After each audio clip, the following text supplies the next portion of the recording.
Oh, how long I have waited.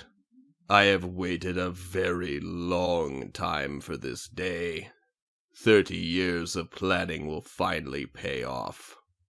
Soon I will get what I want. But first, you must count up your sins. Only then will you know the truth, little princess. Now, let us begin.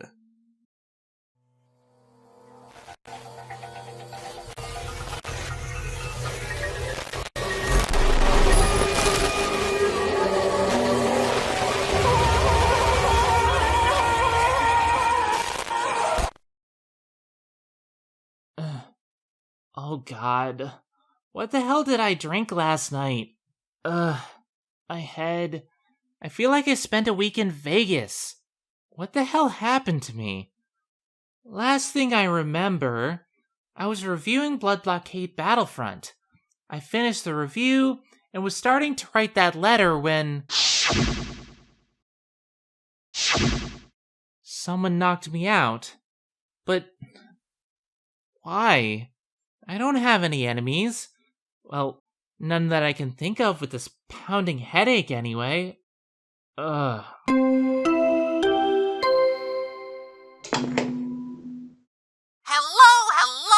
Hello, everyone. It's time to rise and shine. Get ready for another beautiful day here at Hope's Peak Academy. Hope's Peak? Like, that school from Danganronpa? Before we begin, all students should take a tour of their new home. Meet up in the gymnasium when you're ready. I have such wonderful things to show you all. See you soon. I'm sure your stay here will be a pleasant one. What the hell? Did he just say new home? But why? Maybe I should take a minute to rest first. I can't think with all this pain. I just need to meditate for a second. Well, that's enough of that. Maybe I should just take a look around already.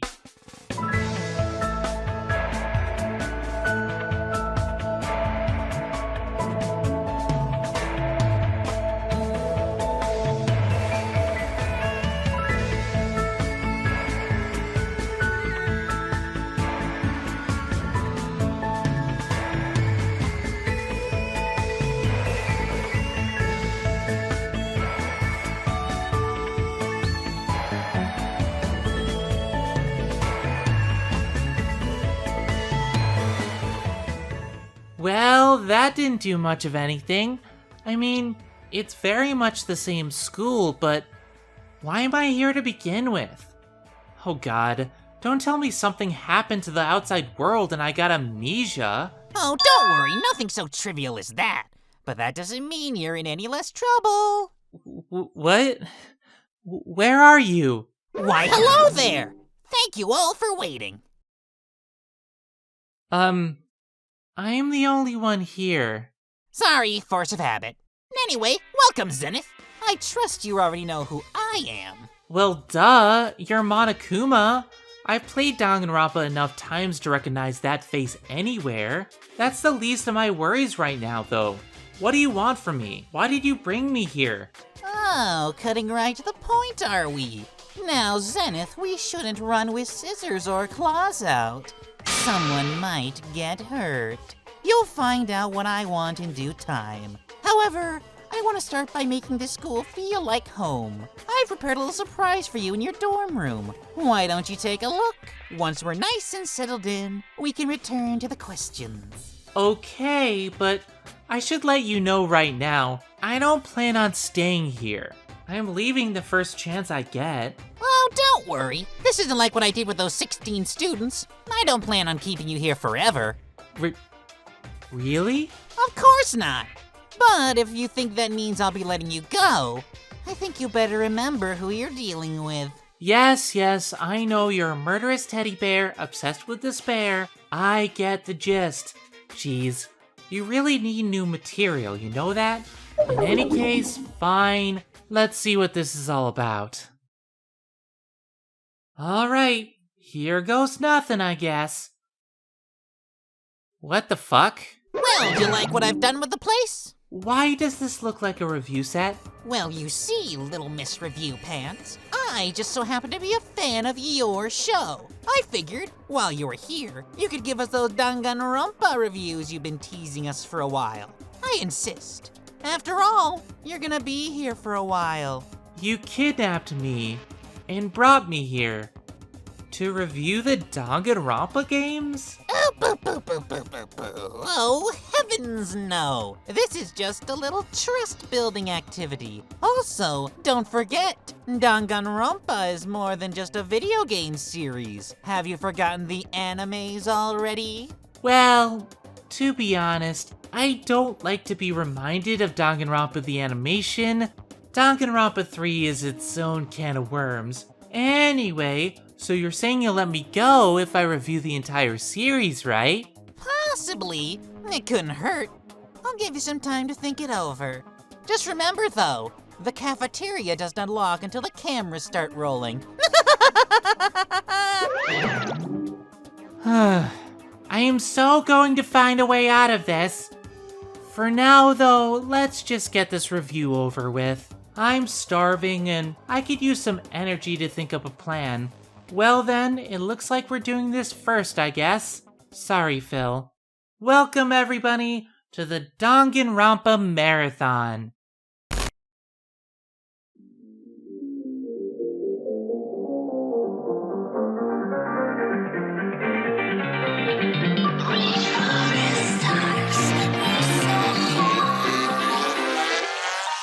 Danganronpa.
everybody, I'm Zenith Warrior Princess, the cutest of buns, and welcome once again to Should You Complete This, where I play through one of the numerous different games in my collection and answer the ever-important question, is this game worth completing? Today is a little bit special, however, because we're doing something that I've wanted to do since the start of the show, although I don't think I quite imagined doing it at the whims of a psychotic teddy bear, but I digress. Starting today, we will be going through and analyzing all of the games in anime in a series that is near and dear to my heart. So get ready, my friends, as we begin the Danganronpa Marathon. I'm sure many of you are scratching your heads right now and wondering just what Danganronpa is, or rather, that's what I would have said 3 years ago, but quite frankly, Danganronpa has really soared in popularity in recent years, especially thanks to the PC and PS4 ports of the old games on top of the release of Danganronpa V3. That being said, I hadn't heard of Danganronpa myself until way back in 2014. In fact, if it wasn't for my friend Ben, I probably never would have heard of this franchise. Due to my love of the Ace Attorney series, Ben ended up recommending that I try out Danganronpa Trigger Happy Havoc, which had just released a few months prior. He told me that Danganronpa was a franchise with similar elements, and he was having a lot of fun with the game. Now, I'm normally hesitant to try out a new franchise without reading some reviews first, but Ben had already shown me some wonderful franchises in the past, so I figured I might as well give it a shot. That same day, I went out to my local game store and picked up the last available copy of Danganronpa 1. I spent that entire week playing through the game, and afterwards, I was unsure how I felt. There were things that I loved about the game, things that I really did not care for, and things that I thought were just okay. In the end, I decided to see if I felt any differently after talking to Ben, and when we sat down to discuss the game, he assured me that the second game in the franchise was near perfection and that it was worth playing through the first game just to get to the sequel. For context, Ben had access to translation documents and was hearing nothing but good things about it. With this in mind, I decided to take a wait-and-see approach. Thankfully, I didn't have to wait long, as Danganronpa 2 Goodbye Despair released on September 2nd, 2014, just 8 months after the first game. I immediately started playing the game along with Ben, my friend Charks, and several of my Twitter followers. After completing both games, the question still remains: is Danganronpa worth your time, and should you complete it? We're not having another intro, this video is fucking long! Much like Phoenix right before it, Danganronpa Trigger Happy Havoc is an interesting beast.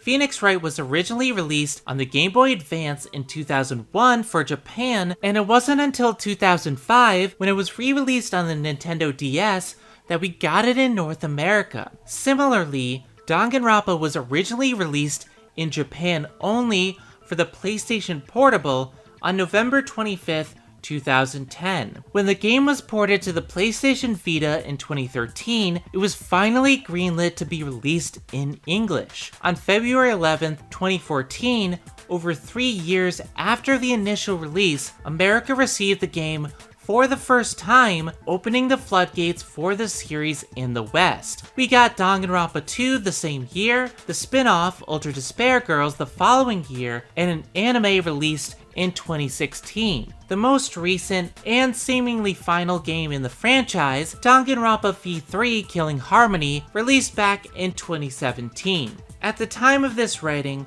this is the only entry I have yet to finish, so I'm interested in covering that with a fresh perspective. The series has certainly grown in popularity, but I truly wonder what might have happened if the first game had been localized on the PSP back in 2010. Better yet, I wonder what might have happened if Danganronpa's prototype is what we ended up getting instead. Yeah, during the planning stages of the game, Danganronpa was known as Distrust, and it featured a much different art style to that of the final product. The colors were muted, the characters all looked completely different and far more surreal, and the game was said to have been extremely gruesome. If you're wondering just how gruesome it was said to have gotten, here's a picture of the prototype version of Monokuma. Yeah, it's pretty hardcore. The game was also said to play completely different, with there being a distrust meter that would gauge how much your fellow classmates trusted you throughout the game. This version of the game was eventually scrapped, as the sheer level of gruesomeness was seen as unmarketable by the game's creator, Kazutaka Kodaka, so they repackaged the game with a completely different art style, and the rest is history. I honestly think this change was for the best, since the original art style is weird. It's far too surreal and ugly to get behind. I think the more anime-driven artwork holds up far better in the long run, especially since I didn't even notice it was a ported PSP title back when I first played the game, and I definitely approve of the pink blood since I'm not a huge fan of gore myself. There's even a full video clip online of one of the original executions from the game, which was hard for me to stomach, so a full game of that level of gore would have been a big turnoff for me. I wasn't even aware that distrust was a thing until Philip brought it up to me, and all I needed to see was, mono-human to know that Trigger Happy Havoc was certainly the way to go. With all that being said, let's dive into the first PSP and PlayStation Vita title that we're covering on the Bun Squad. This, my buns, is Danganronpa Trigger Happy Havoc.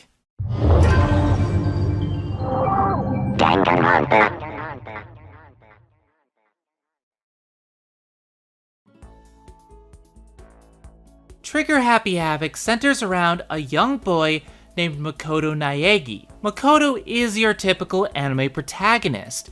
He's 100% ordinary, with no special talents whatsoever, and he's fully aware of this fact. Still, while Makoto may be as bland as milk toast, he's given the opportunity of a lifetime when he's accepted into Hope's Peak Academy. Hope's Peak is the most prestigious school in Japan, attended by the best of the best, where only the elite can hope to get into the school. Essentially, you have to be the best there is at what you do, bub.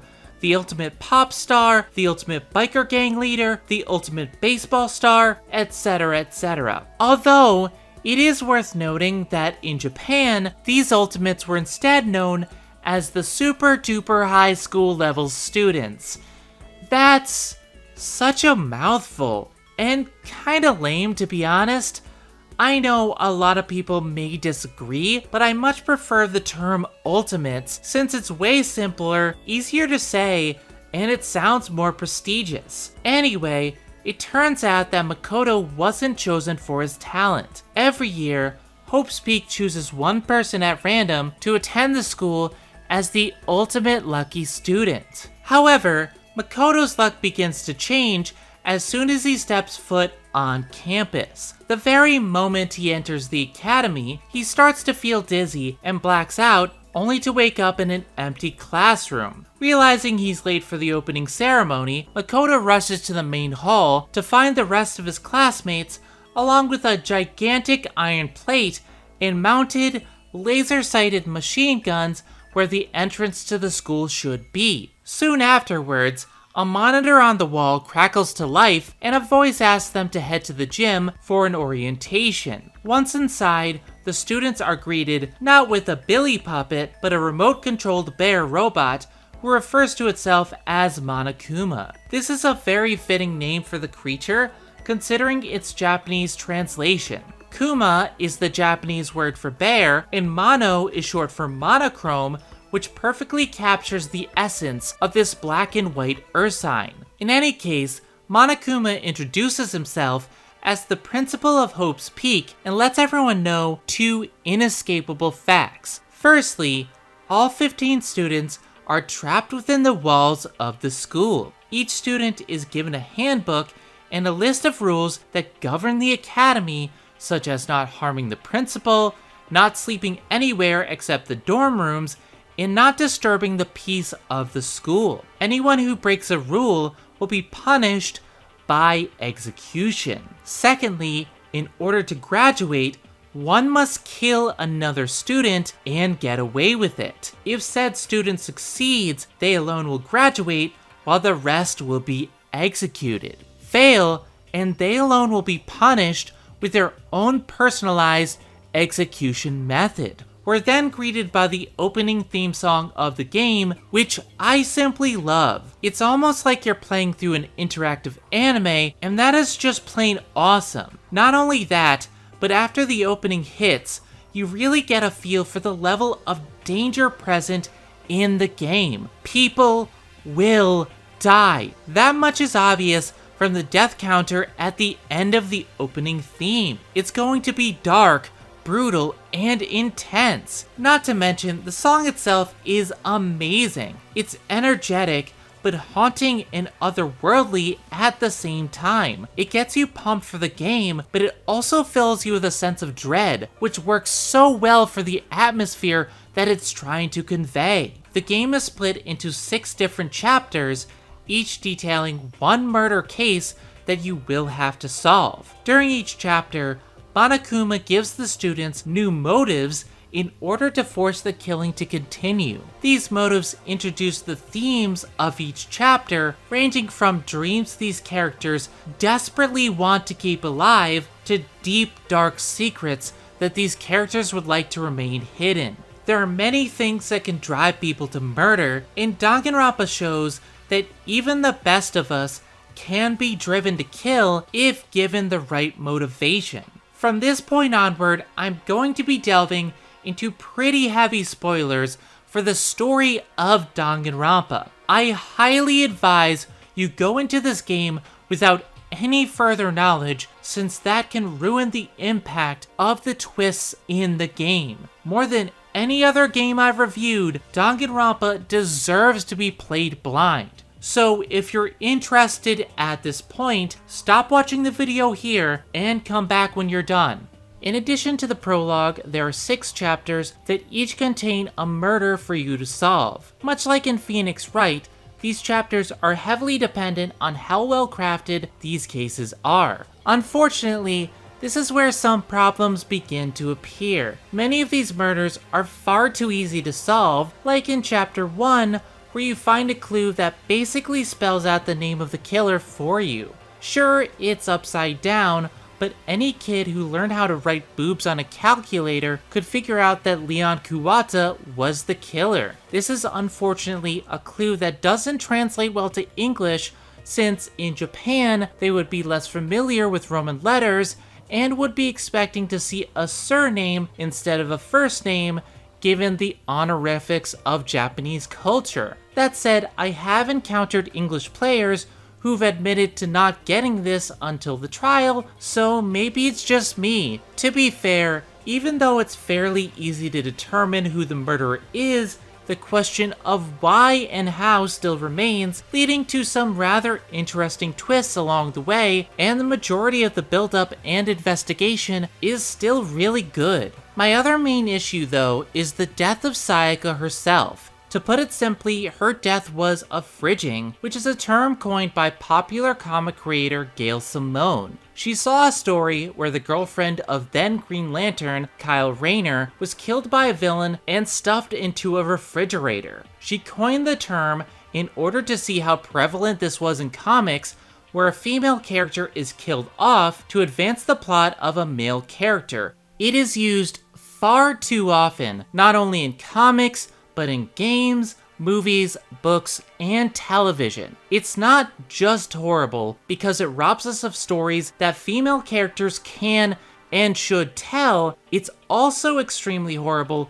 because of how often it happens. It is used everywhere to the point that it becomes disgusting. In Sayaka's case, she is of course killed off in order to advance Makoto's character, but I will say it isn't as bad as other stories because of what they do with Sayaka. The twist that she was actually attempting to kill Leon only to end up dead herself is something that gives her far more agency than most. I'm still upset that they had to use her this way, especially as the first kill of the story, but I will give Trigger Happy Havoc this much. They created a character with a story to tell, and the twist they gave her in the trial takes away some of the issues I do have. However, putting this twist aside, having this first trial be this easy to figure out, and having it be a fridging left a very sour taste in my mouth when I first played the game. I've softened on it over the years, but it does still feel like a major misstep. Interestingly enough, Sayaka and Leon weren't originally supposed to be the first ones to die, but because Sayaka and Leon were the base models when designing all the characters, the creators got sick of looking at them and decided to kill them first. It doesn't negate my issues, but it is interesting to note. Even so, first impressions are very important to me, and this was a bit of a mixed bag for me so far. Unfortunately, this is a problem that continues throughout the game. The prologue, chapters 2, 4, and 6 are all incredibly strong, and chapter 1 is pretty good despite my issues, but chapters 3 and 5 are both rather weak. First, we need to clarify who exactly the unidentified victim is. It's Kyoko! There's no other explanation. But Kyoko's standing right there.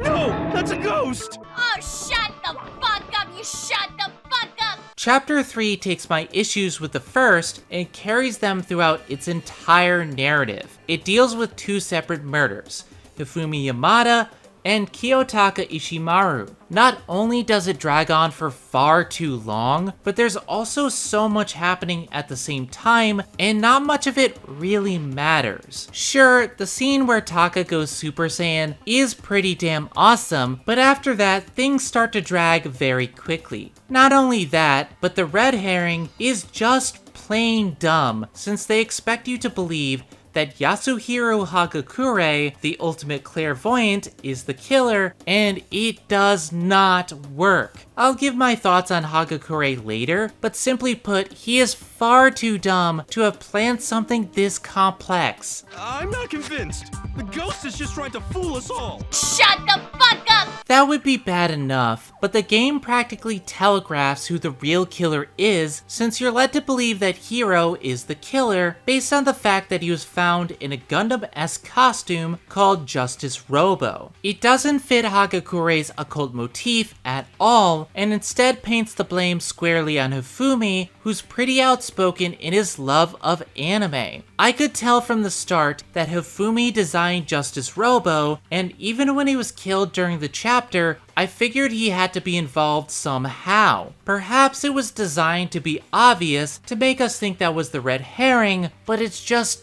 too obvious to work. Then there's Celestia Ludenberg, the ultimate gambler, who turns in an unconvincing performance throughout the whole charade. She's supposed to be able to lie well enough to fool even herself, but the entire chapter, I could tell she was lying to everyone. From the start of this case, I knew exactly what was going on, and it didn't take long to figure out the details. Like Leon, there are people who didn't suspect Celeste until later on, but once again, it's something that I saw coming a mile away. All of that aside, the motivation for the killings in Chapter 3 is also flat out infuriating. Celeste kills Taka and Hifumi for money. She killed two of her friends because with that money, she could have a castle and surround herself with pretty boy butlers. What? This is a horrible motivation, and instead of being sad when she was executed, I ended up cheering. Philip pointed out to me a while back that Celeste having a selfish reason for committing the murders makes sense from a plot perspective, as the game slowly pulls these characters further apart up until the end of the 4th chapter. This is so that Sakura's letter in chapter 4 hits even harder, and so that the students at that point stick together like glue. While I do agree it makes sense for the overall theme of the game, it is complete bullshit when you break down her motivation. Look, I get that greed is a real motivator. That's not my issue here. I was completely fine with Leon's selfish motivation. My issue here is she just wants to be a gothic fucking Lolita princess surrounded by pretty boy butlers in a castle and kills people just for this type of fantasy. I can't get behind this character, and frankly, I don't want to. I will concede that there was intent behind writing Celeste in this way, and can see why a lot of people still like the chapter. Even still, it rubs me the wrong way, and it's a slog to get through every time I play the game. Chapter 5 isn't quite as bad as the other two, but it's very confusing for the first time through. The murder you have to solve is out of the blue and feels weird compared to the previous one. The entire trial in general feels off, and to be fair, that was done on purpose.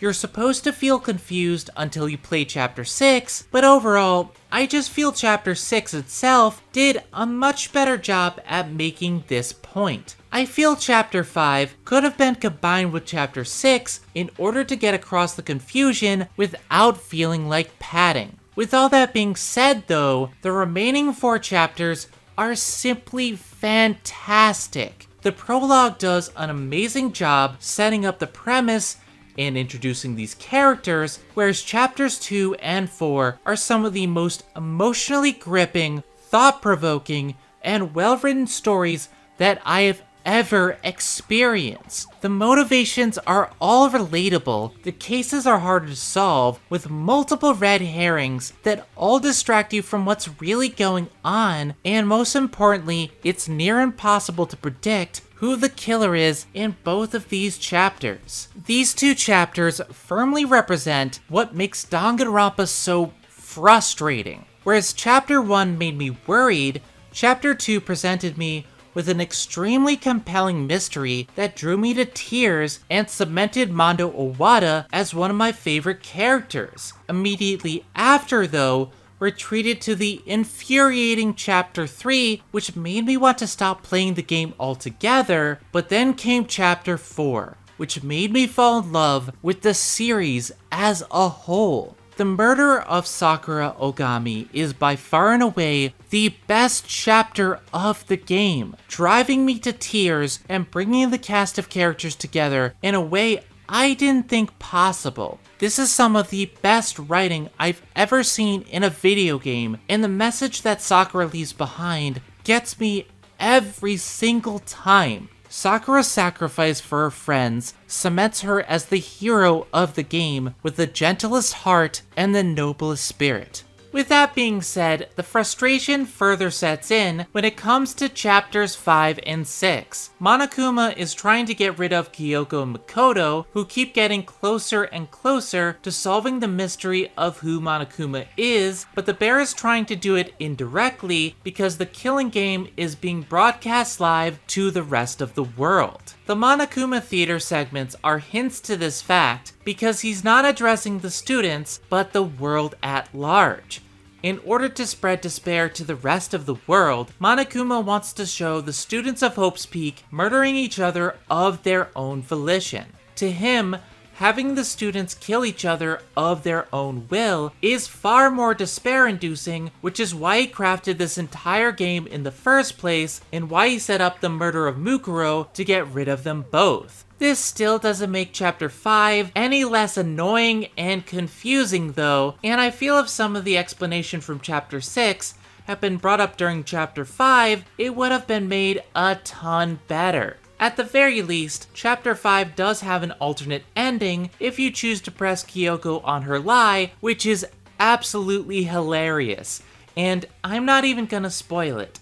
You'll just have to play it for yourself. It is that good. In addition to the individual chapters, Danganronpa also contains an overarching story that I'm also rather mixed on. Over the course of the game, you receive hints about who Monokuma is and why the children were trapped in the first place. It turns out all of these students had their memories stolen by Monokuma. It's never officially stated in this game how it was done. In fact, the game flat out states the how is not important, but all of these students were already members of Hope's Peak Academy. They lived out 2 full years at the academy until an incident occurred. The biggest, most awful, most tragic event in human history, or the tragedy for short. This event turned the world into a Mad Max-style post-apocalyptic landscape where people run around killing and destroying everything around them. Because of the tragedy,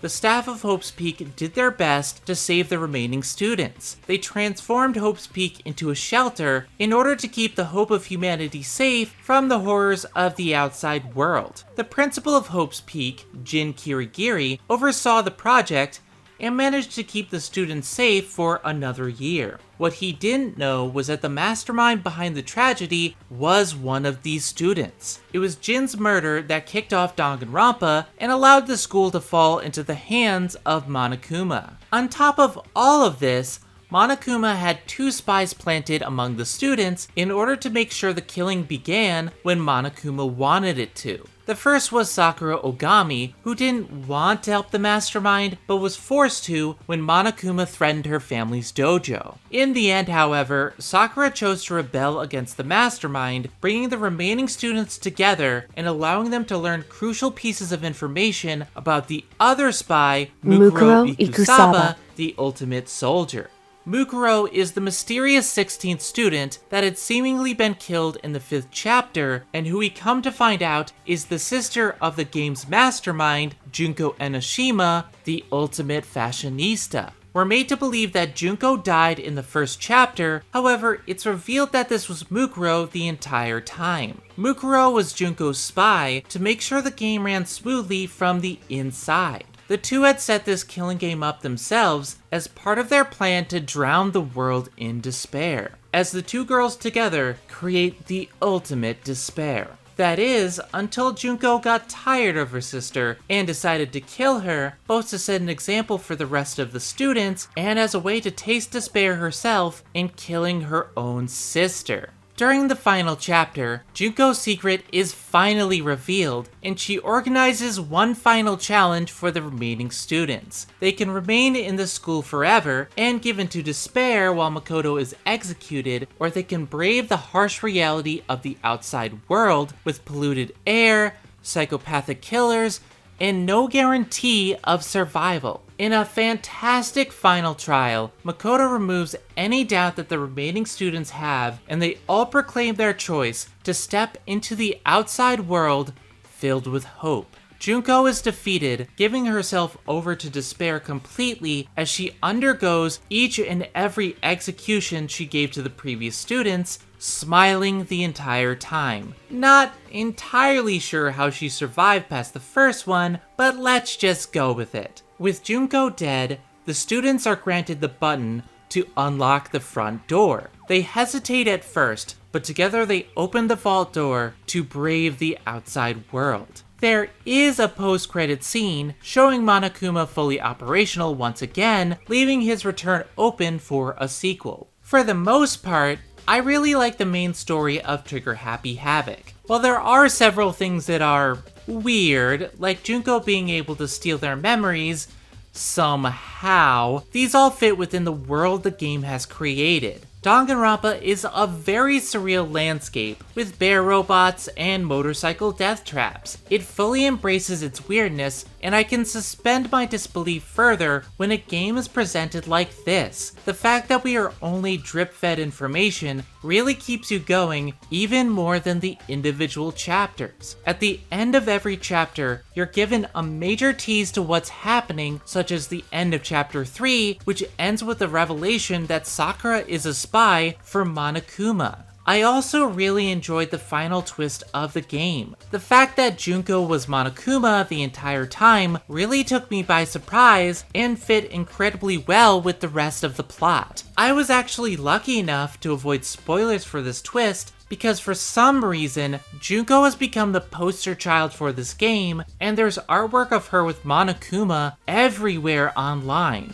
I did catch the Monokuma hair ties while playing, but when she died, I just thought it was another red herring. So, I think it was really nicely done. At the same time, there are a few problems that I do have with the main plot. First, Danganronpa can be very vague and does not like to explain past events all that much. It tells us that the students lost their memories, yes, but it never tells us how that happened in this game. It is explained in Danganronpa 0, but more on that in the Danganronpa 2 review. Another example is the tragedy itself. We never see what the outside world fully looks like outside of 3 brief images that paint a decent picture, but aren't exactly the most revealing of images when it comes to understanding what the world is like after the tragedy, and we're never shown what the tragedy really was. Perhaps it's just my OCD talking here, but I think these are things that should be shown to the player. We are shown in later games, but for the time being, I ended up leaving the final chapter rather disappointed because I expected everything to be explained. It discusses the general events, but we never become privy to the details, which is a letdown for me.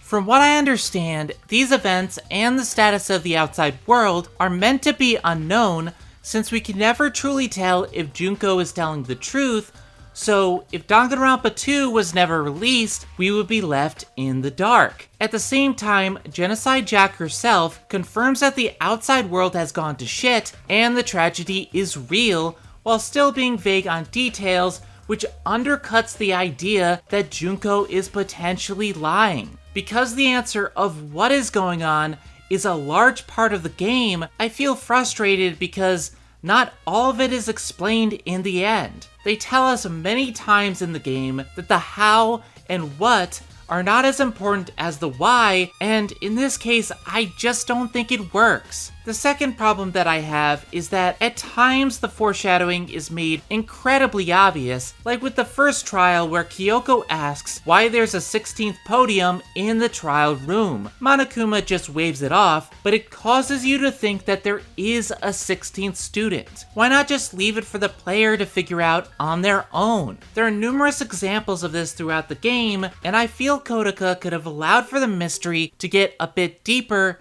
and more interesting. Despite these issues though, I still enjoyed the plot of this game immensely, and it sets the stage for future games in the franchise. I also believe that, while some individual aspects of the story are weak, they are vastly improved by the themes of the game. Each chapter has its own theme that ties into the motivation of each character, but also serves the overall story. In most chapters, you understand why these characters are driven to murder and the importance of their death. I usually get incredibly burnt out on games with death after death and seemingly no hope for the end of the story. However, the main theme in Danganronpa 1 is hope born from despair. Monokuma believes that he's breaking down these students, but each death only gives Makoto more hope and something to strive for. In Chapter 1, he understood why Leon and Sayaka both were driven to murder. Their actions meant something, and their deaths served a purpose, as does Mondo's, Chihiro's, and Sakura's. It all ties into this theme, which is another reason why Chapter 3 infuriates me so damn much. All 3 of its deaths feel pointless to me, especially given how selfish the motivation was and how it didn't seem to tie into anything. Even still, this theme elevates the game to a status far greater than the individual problems bring it down. On that note, a large part of why I stuck with this game to the end was this crazy cast of characters. Some of these people are my favorite video game characters of all time, whereas others are either unlikable, annoying, underdeveloped, or take forever to root for. Starting off the cast is Makoto himself, and well, he's pretty much exactly who you expect him to be. He's a self-insert protagonist with no noteworthy talent other than having a high luck stat when his back is against the wall. He can be extremely cheesy at times, but Makoto acts as a beacon of hope for the rest of the characters, and the way he motivated everyone in the final chapter was quite inspiring to say the least. With that said, he's not exactly a three-dimensional character. He has some charm, but he's still an audience insert and not much more. He's okay, but he's also the weakest of the Danganronpa protagonists, especially given how clueless he can be at times. Next up, we have Leon Kuwata, the ultimate baseball star, and Sayaka Maizono, the ultimate pop sensation. Leon is perhaps the least developed character in the game, only appearing in the first chapter. he doesn't do much to stand out aside from his punk rock appearance and the fact that he hates baseball despite his talent. Past his introduction, we only get more backstory for him in his free time events, where we see that he intends on leaving his career as a baseball star and starting a rock band, wanting to play baseball just for fun. He's rather forgettable, aside from some good gags about him abandoning the talent that got him into the school in the first place, and he's only there to be someone who Sayaka tries to kill, only to fail in the process. He did make it a point to go back to kill her, despite escaping her wrath, so he can go to hell for all I care. Speaking of Sayaka, I can't help but feel there was a bit of wasted potential with her character. Sayaka is one of my favorite characters in this game, but she's killed off in Chapter 1. On the surface, Sayaka looks like your typical bubbly Japanese high school girl, but that is a mask that she puts on to hide from the rest of the world. Early on in the game, she begins to tell you about how becoming an idol wasn't easy, which led her to do things she wasn't proud of just to achieve her dream. She loves what she does, but she constantly fears that she will lose that dream, because if the popularity of that group fades, everything she worked so hard for would be lost. Sayaka is a fascinating character, dealing with how fame can be lost at any second, showing the seedy underbelly of the pop industry itself. She's also just a fun character to watch, with her running gag of being psychic being really funny. I think she's one of the best characters in the game, and she should have stuck around until the end. The biggest issue I see is that we didn't have enough time with Sayaka to truly feel sad for her death. If she had to die, why not do it in Chapter 5, where we'd more likely not want to see her die? The story told with her in Chapter 1 is very intriguing, and the twist that she was the one who tried to kill Leon was a good one. Once again, Philip made the point to me that this was the purpose behind Sayaka, to tell a complete character arc in the first chapter as a hook for just how despair-inducing this school really is, which fits really well with her character since it wouldn't make sense for her to stick around any longer, seeing how desperate she was to leave. God, I wish Phil was here right now. I'm really missing his interjections. Anyway, I can certainly understand this defense, but I think it depends on what you're looking for out of the game. In my case, I wanted to see Sayaka grow gradually, and I think they could have pulled it off if Makoto had more time to see the real Sayaka and give her hope. But, as a story designed to be told strictly in the confines of the first chapter, I can see why many still think it was done well. While we're on the subject of wasted potential though, let's talk about Mukuro Ikusaba. Mukuro is a character who we never actually got to meet because the entire time she was alive in the game, she was masquerading as Junko before getting killed by her sister in the first chapter. So, in that sense, I can't tell you much about her character. I understand that Kotaka killed off Mukuro so that we wouldn't expect that Junko was the true mastermind, but that also has the effect of robbing Mukuro of any identity. I think having some flashbacks with her would have done enough to compensate for her death. How about we keep cutting to Mukuro throughout the game and make the audience think that she is the true antagonist, only to find out she's been dead the entire time. At the same time, she does get more development later on in the series, so I can forgive this to an extent. Hifumi Yamada, on the other hand, no. Just no. Hey guys, 2 quick questions. Number 1, what the fuck am I looking at? Number 2, Can you stop? Can we not do this? For 5 seconds? For 5 seconds! Hifumi is the ultimate fanfic creator and offers absolutely nothing to the story. He's meant to be a straw man for otaku characters, and they go way overboard with this image.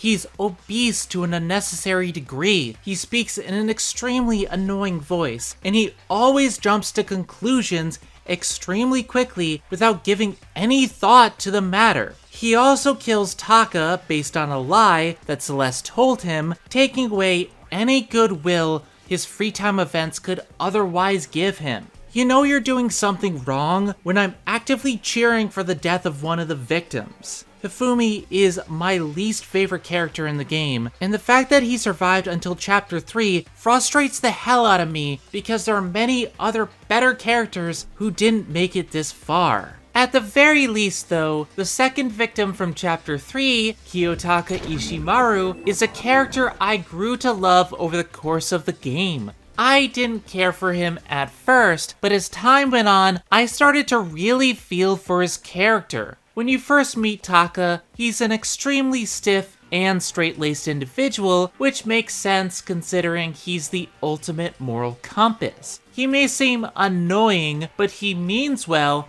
and wants to do his best to escape from Hope's Peak with the rest of his friends. He even manages to form a bond with Mondo and change him for the better. All of this would be enough to make me like Taka, but as we learn more about the past problems his family faced, we begin to see why he's driven to overcome all the obstacles that face not only himself, but his friends as well. When characters start to get killed off, he brings everyone together. When Mondo turns out to be the next killer, he's distraught, but he snaps out of it and takes on Mondo's will. Taka is one of the best characters in the game, and while he was only around for 3 chapters, he left a huge impact on both the game and on me.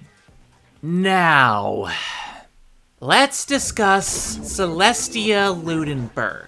Everything about Celeste just pisses me off. I understand that it was intentional, but they went overboard in execution.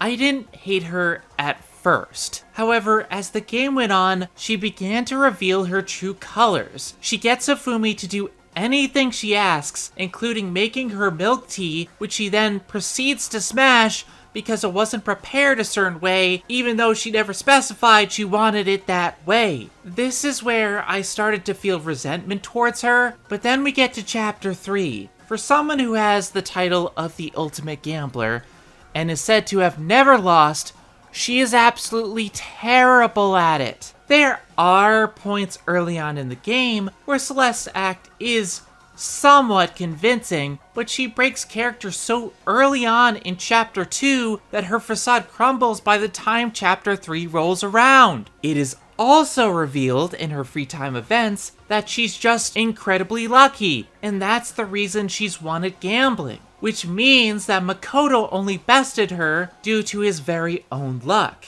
It does make sense, but it goes against her image as the liar queen that the game builds up. Then again, most of her backstory is probably a lie anyway, since it's taken from popular manga such as Liar Game. In the end, her motivation is crap, her trial is crap, her lies are crap, and she's just full of more crap than a sewage tank.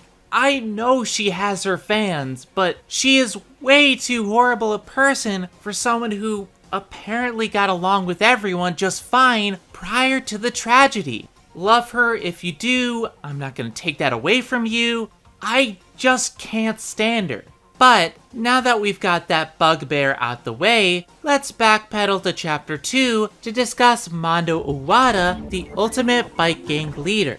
Mondo is hands down my favorite male character in the game. If you combined Kuwabara with Great Teacher Onizuka, you would get Mondo. Much like Onizuka in his youth, he's the leader of the biggest biker gang in Japan, the Crazy Diamonds. He's the classic example of a Yankee with a heart of gold. He may be quick to anger, but he means well, and when the dust settles, he always apologizes. He has his own insecurities that he has to deal with, such as his anxiety when it comes to asking out women, and his fear that when he graduates high school, he'll have nowhere to go when the Diamonds disband.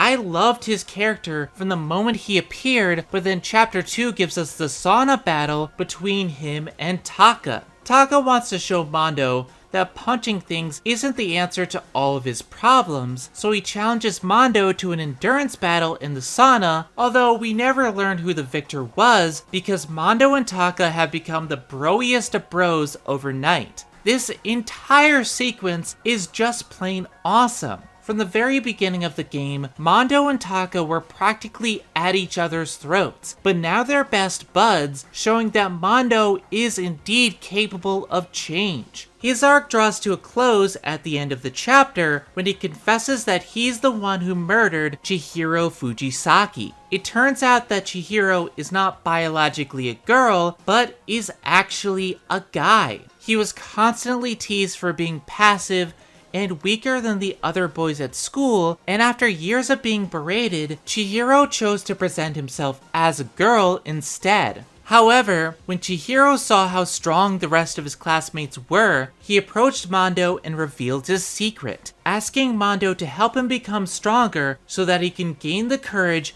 to present as a male again. At the same time though, Mondo has a secret of his own. He wasn't always the strongest biker in the gang. His brother Daya was the leader of the Crazy Diamonds before him, and together they ruled the streets of Japan. Eventually, Daya decided to retire, but not before Mondo challenged him to a final race to prove he was stronger. Mondo did everything he could to win, riding far more dangerous than he normally would, which almost cost him his life had it not been for Daya coming in to save him at the last minute. Daya was mortally wounded, but with his last breath, he told Mondo to never allow the Crazy Diamonds to be broken up. Mondo holds himself personally responsible for Daya's death, and since then, he has tried to redeem himself any way he can. But when he saw Chihiro in the gym, looking up to him, memories of his brother came flooding back to him, and, believing himself still to be weak, he killed Chihiro in a rage. This arc is honestly the best in the game. We've seen that Mondo is capable of change, and we know that he's a great person at heart, but he's crippled by his own insecurities to the point that he ends up breaking his promise. Even after everything, I still love Mondo. He owns up to his mistakes and faces his punishment like a man, teaching us that we can't run from the past, but we can move forward. Once again, Mondo is my favorite male character in the game, and while he was only with us for a short time, I wept like a child every single time I played. This leads us to Chihiro Fujisaki, another character I loved despite not getting to spend a lot of time with him. Because of how shy he was, Chihiro didn't speak up much in Chapter 1, however Chapter 2 does a great job of introducing us to the character and his struggle to become stronger, which made me like him a lot. I think a lot of people can relate to his plight of feeling weak and instead of becoming stronger, retreating into that weakness. That's usually the easiest path, and many of us take that route. This makes Chihiro's death all the more tragic and important, as it exists to motivate the rest of the characters to become stronger as well. Chihiro, without a doubt, left a huge mark on this game, with his struggle to become stronger and overcome his own insecurities being incredibly sincere, leading to one of the best trials in the game. With that said, I think we should address the multiple controversies surrounding Chihiro. Many people take issue with the game calling Chihiro a boy when he presents as a girl. However, I don't agree with this. Speaking as a transgender woman myself, it is made perfectly clear that Chihiro is not canonically trans. Chihiro presents as a girl in order to stop being bullied, not because he wants to. He was seen as female, so he became one to avoid his problems, and throughout the chapter,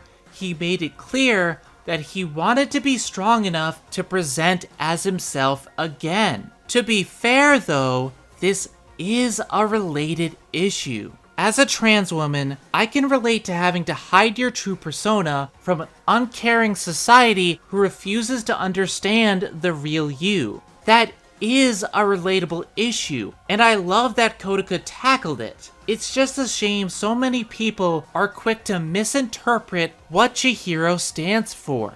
When it comes to the fandom, so many people want Chihiro to be trans. In actuality, he's not canonically trans, but many fans continue to insist that he is.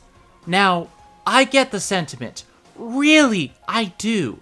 We need more trans characters in fiction to relate to, and with a character this similar, it's a shame Chihiro isn't trans. However, I think this creates a problem with the character arc that Kotaka was trying to create. Ultimately, he's the creator, and he gets final say on the game. I've heard Death of the Author cited as a reason to ignore this, stating that because Kotaka is a cis male, there's no way for him to create a believable trans character. So, by using Death of the Author, where authorial intent is not as important as what we read into it, they say Chihiro can be trans because they interpret it as such. But I'm sorry, this argument does not hold up to scrutiny. Stating that cis creators cannot create trans characters is extremely short-sighted because yes, they may not have experience being trans, but not all writing is from experience. We should have more trans writers and creators in all mediums, but saying you can't write this because you're not trans is extremely missing the point. We shouldn't exclude cis creators from providing us with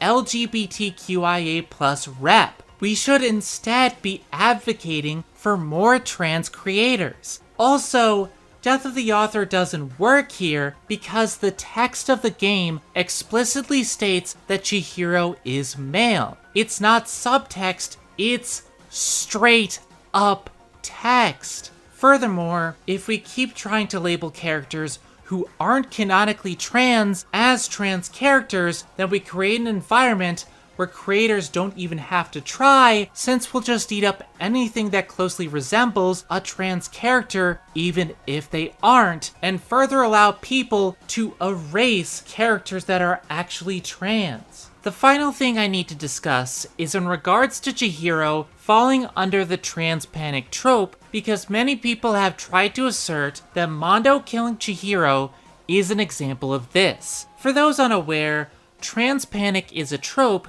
that has cis characters killing off trans characters the moment they discover the character's gender doesn't match their assigned sex. Much like the bury your gays trope of killing off gay characters before they can impact the plot, trans panic is a horrible trope of fiction that is harmful to the LGBTQIA+ community. Essentially, this allows companies to create gay and trans characters to say they have representation while killing us off so they can appease the bigots of the world. It is the same kind of idea where horror films kill off token black characters as the first kill of the film. It sucks because I should be happy to even have a character mentioning that they are trans in a game, but with shit like this, I have to fight even further so that having representation actually means something. With that being said though, I don't see this as an example of trans panic, as Chihiro was not killed simply because Mondo found out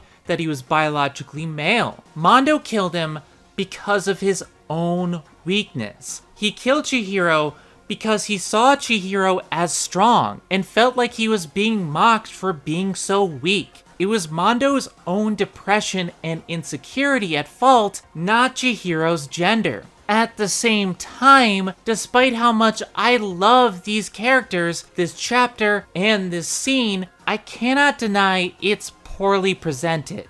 Look, I'm not here to invalidate your experience with this game. Before I finalized this script, I sent it to 5 friends who are either gay or trans, and they agreed with most of my points. Several said they were triggered by this reveal because it is so easy to interpret this as trans panic before the trial is over. They wait until the very last minute to show Mondo's true motivation, and even then, you can still make assumptions based on how he had to deal with his own insecurities and toxic masculinity. I can't blame players who felt that this was indeed trans panic.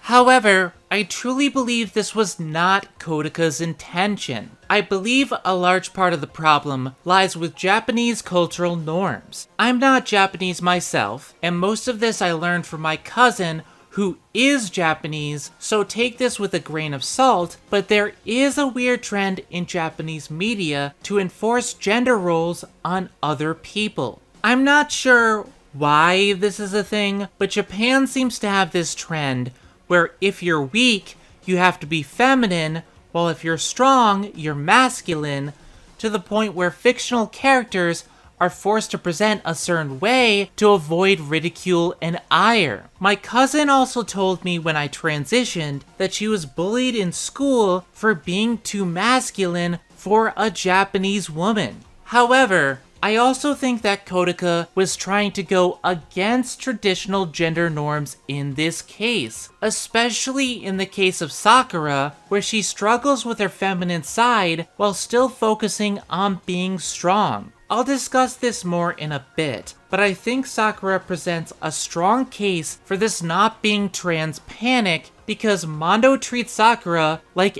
any other woman. Look, I'm sorry for the massive tangent and the rant, but this misreading of Chihiro has only gotten worse in recent years, especially among the LGBTQIA+ community. I love both Chihiro and Mondo, and speaking as a trans woman, it hurts to see them misrepresented like this. And now that we got all that serious stuff out of the way, here's a pic of a UFO burger. Now, let's move on. Well, actually, before we properly move on from Chihiro, I'd be remiss not to bring up Alter Ego, an AI created by Chihiro that aids the students with information regarding Hope's Peak. The fact that a computer program can think and feel like any human is a big part of the series lore, and their death in Chapter 4 is just as emotional as any character death because of this. Alter Ego also takes away the sting from Chihiro's death and pushes several characters forward, such as Taka, who apologizes to both Alter Ego and Alter Mondo, giving him the strength to continue onwards. Alter Ego may not be a character in their own right, but they served as big a purpose as any main character and felt far more human than some of the cast. Next, we have Sakura Ogami, who is the best female character in the game. Sakura behaves like a noble warrior, which makes sense for the ultimate martial artist. She was raised by her father to be a fighter so that she could one day inherit her family's dojo.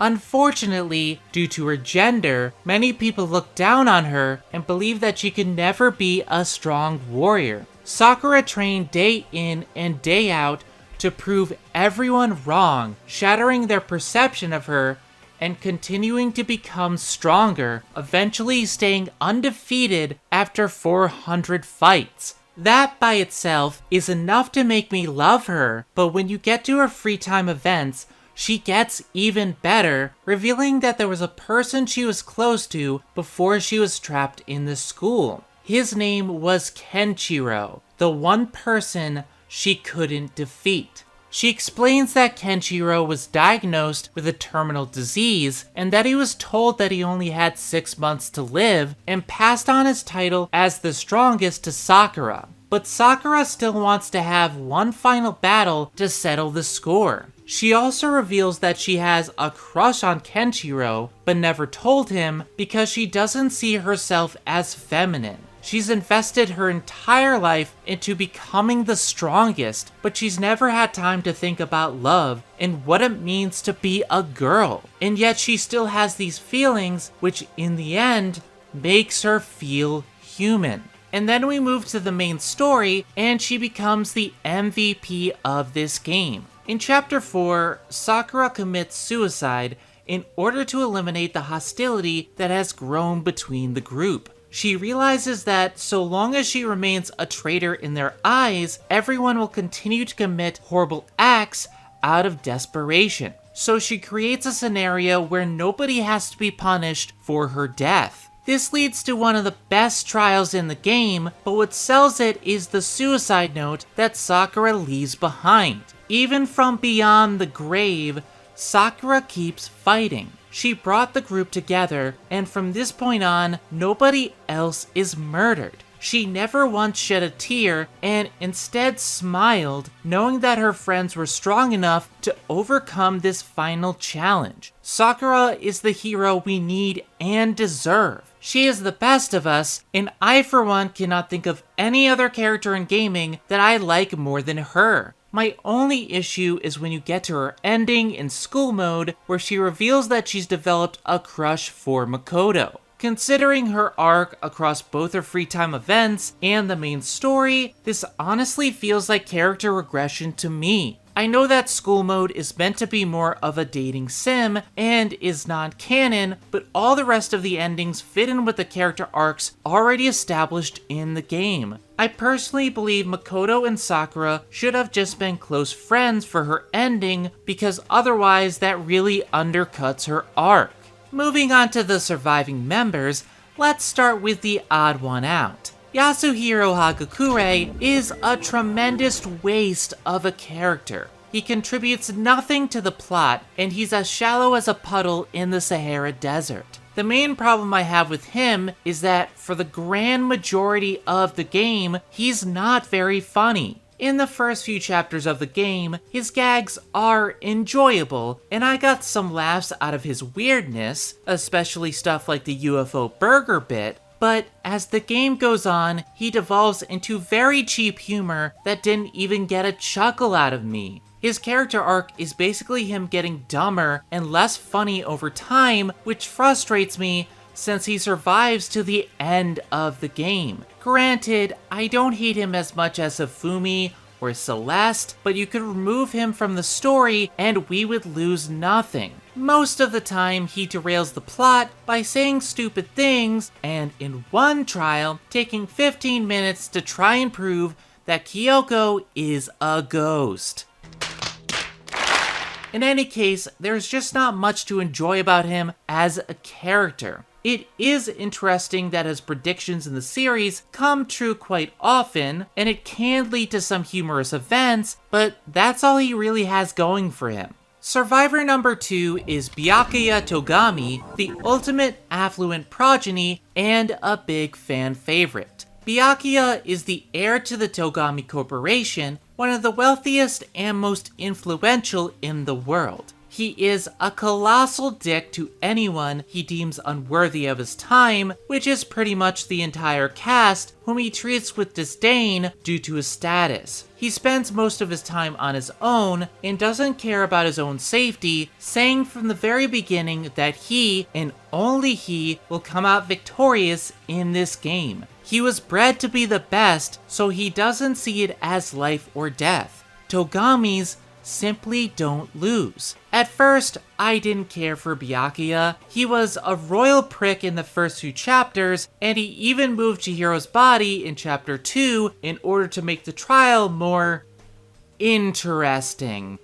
What a dick. It's only in chapter 4 where he begins to change. He believes that Asahina had killed Sakura, given the evidence placed before him, but the whole time, Hina was actually covering up Sakura's suicide. When he realizes that Hina had fooled him, Byakuya starts to think that maybe he isn't the smartest person in the room. However, what truly gets him to change is Hina's reasoning. She was ready to see everyone get executed, as she blamed them all for Sakura's death. The majority of the students turned on Sakura when it was revealed that she was the traitor, which led to Sakura arranging a meeting with the 3 students who doubted her to clear the air. However, this would lead to a physical confrontation, and thanks to a fake suicide note planted by Monokuma, Hina believed this is what led to Sakura committing suicide. Hina revealing she wasn't the killer is what causes Byakuya to change. Kyoko had told him earlier that discounting the emotions of others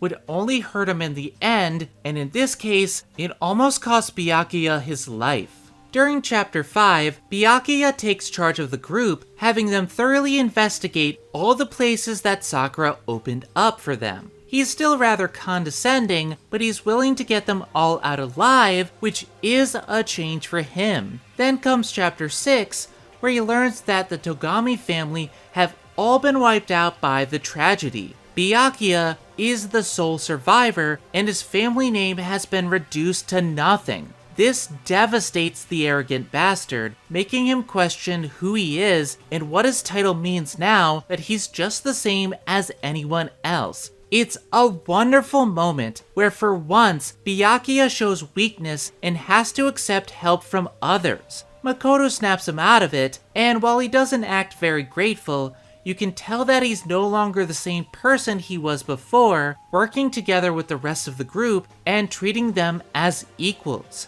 Overall, I think Byakuya's character arc was decently put together, and it did make me come around to him by the end, even if he changes a bit too late for my liking. His free time events also add a little more to make me soften up to him. There, we learned that the Togami family determines their successor by having the current head of the corporation have multiple children with influential women in order to produce the best possible offspring. These children duke it out for the title of Togami, with only one emerging as the victor and the losers being stripped of the family name and thrown aside. Byakuya was the youngest of 15 possible heirs and still won, becoming the first ever to do so at such a young age. I don't think this truly redeems Byakuya just yet, however it does show that Byakuya earned his wealth and title, which is more than I can say of most rich people. It shows why the ending affected him so much and made me want to learn more about him in future games where he will get better and be more in line to how he is at the end of this game. Aoi Asahina is a good example of a character that could have been a waste like Hiro, but ended up far more interesting than I initially thought she'd be.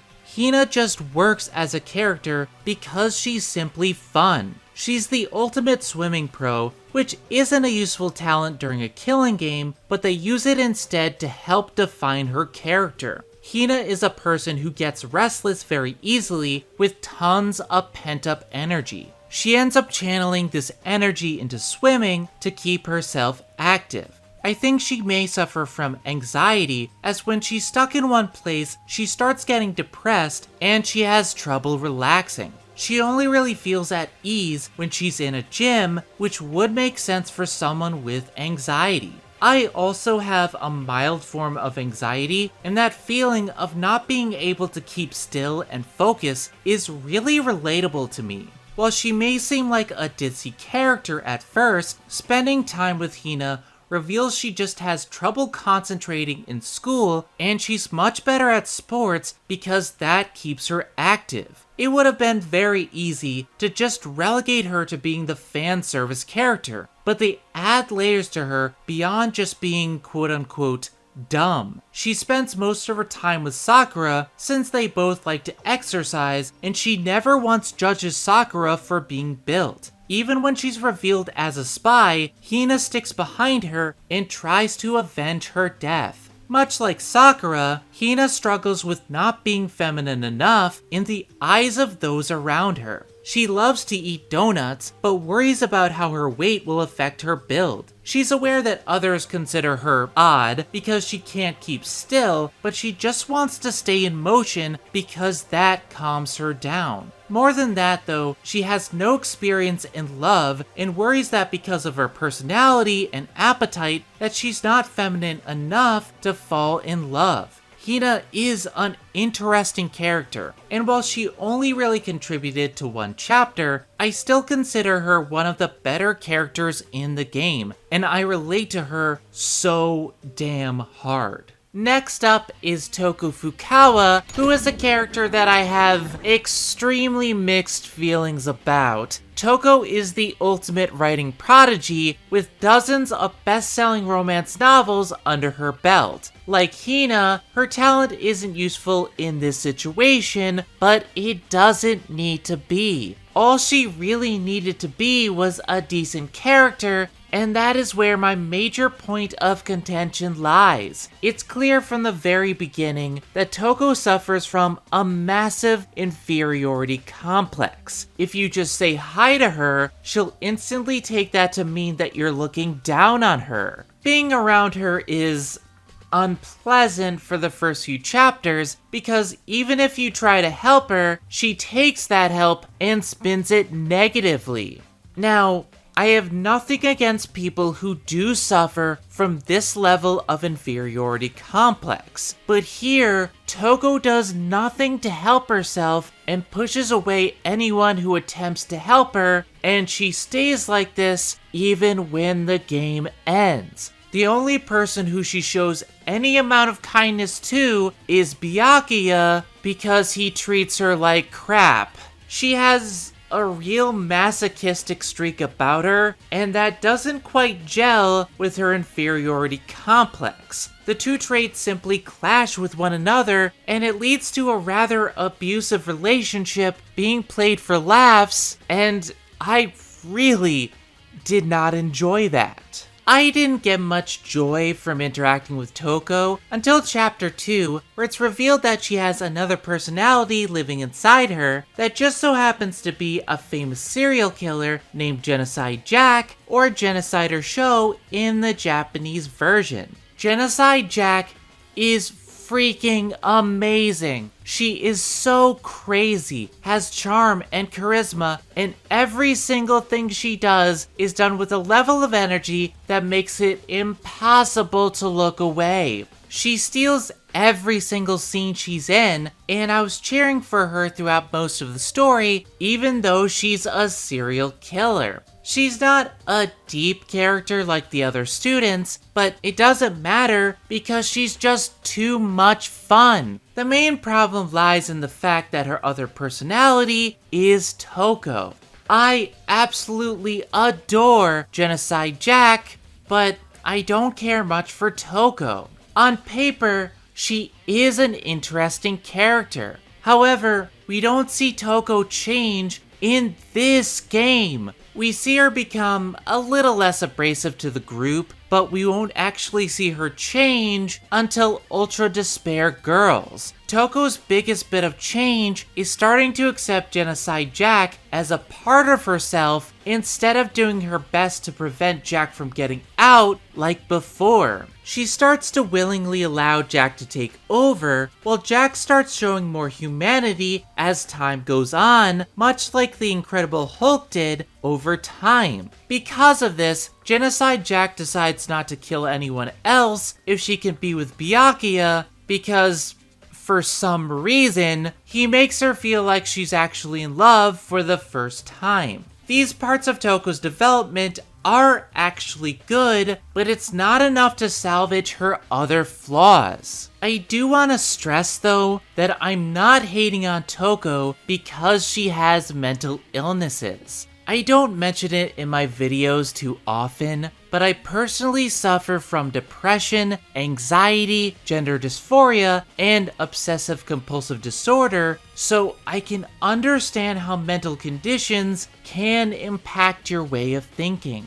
Mental illness is a constant battle that you have to fight just to remain in control, and oftentimes you can lose this battle through no fault of your own. It's just that Toko doesn't come across as a person who's trying her hardest to fight back against her condition. Obviously, she can't get rid of hers any more than I can get rid of mine, but if you don't make an attempt, you've already failed. Make no mistake, Toko does become better.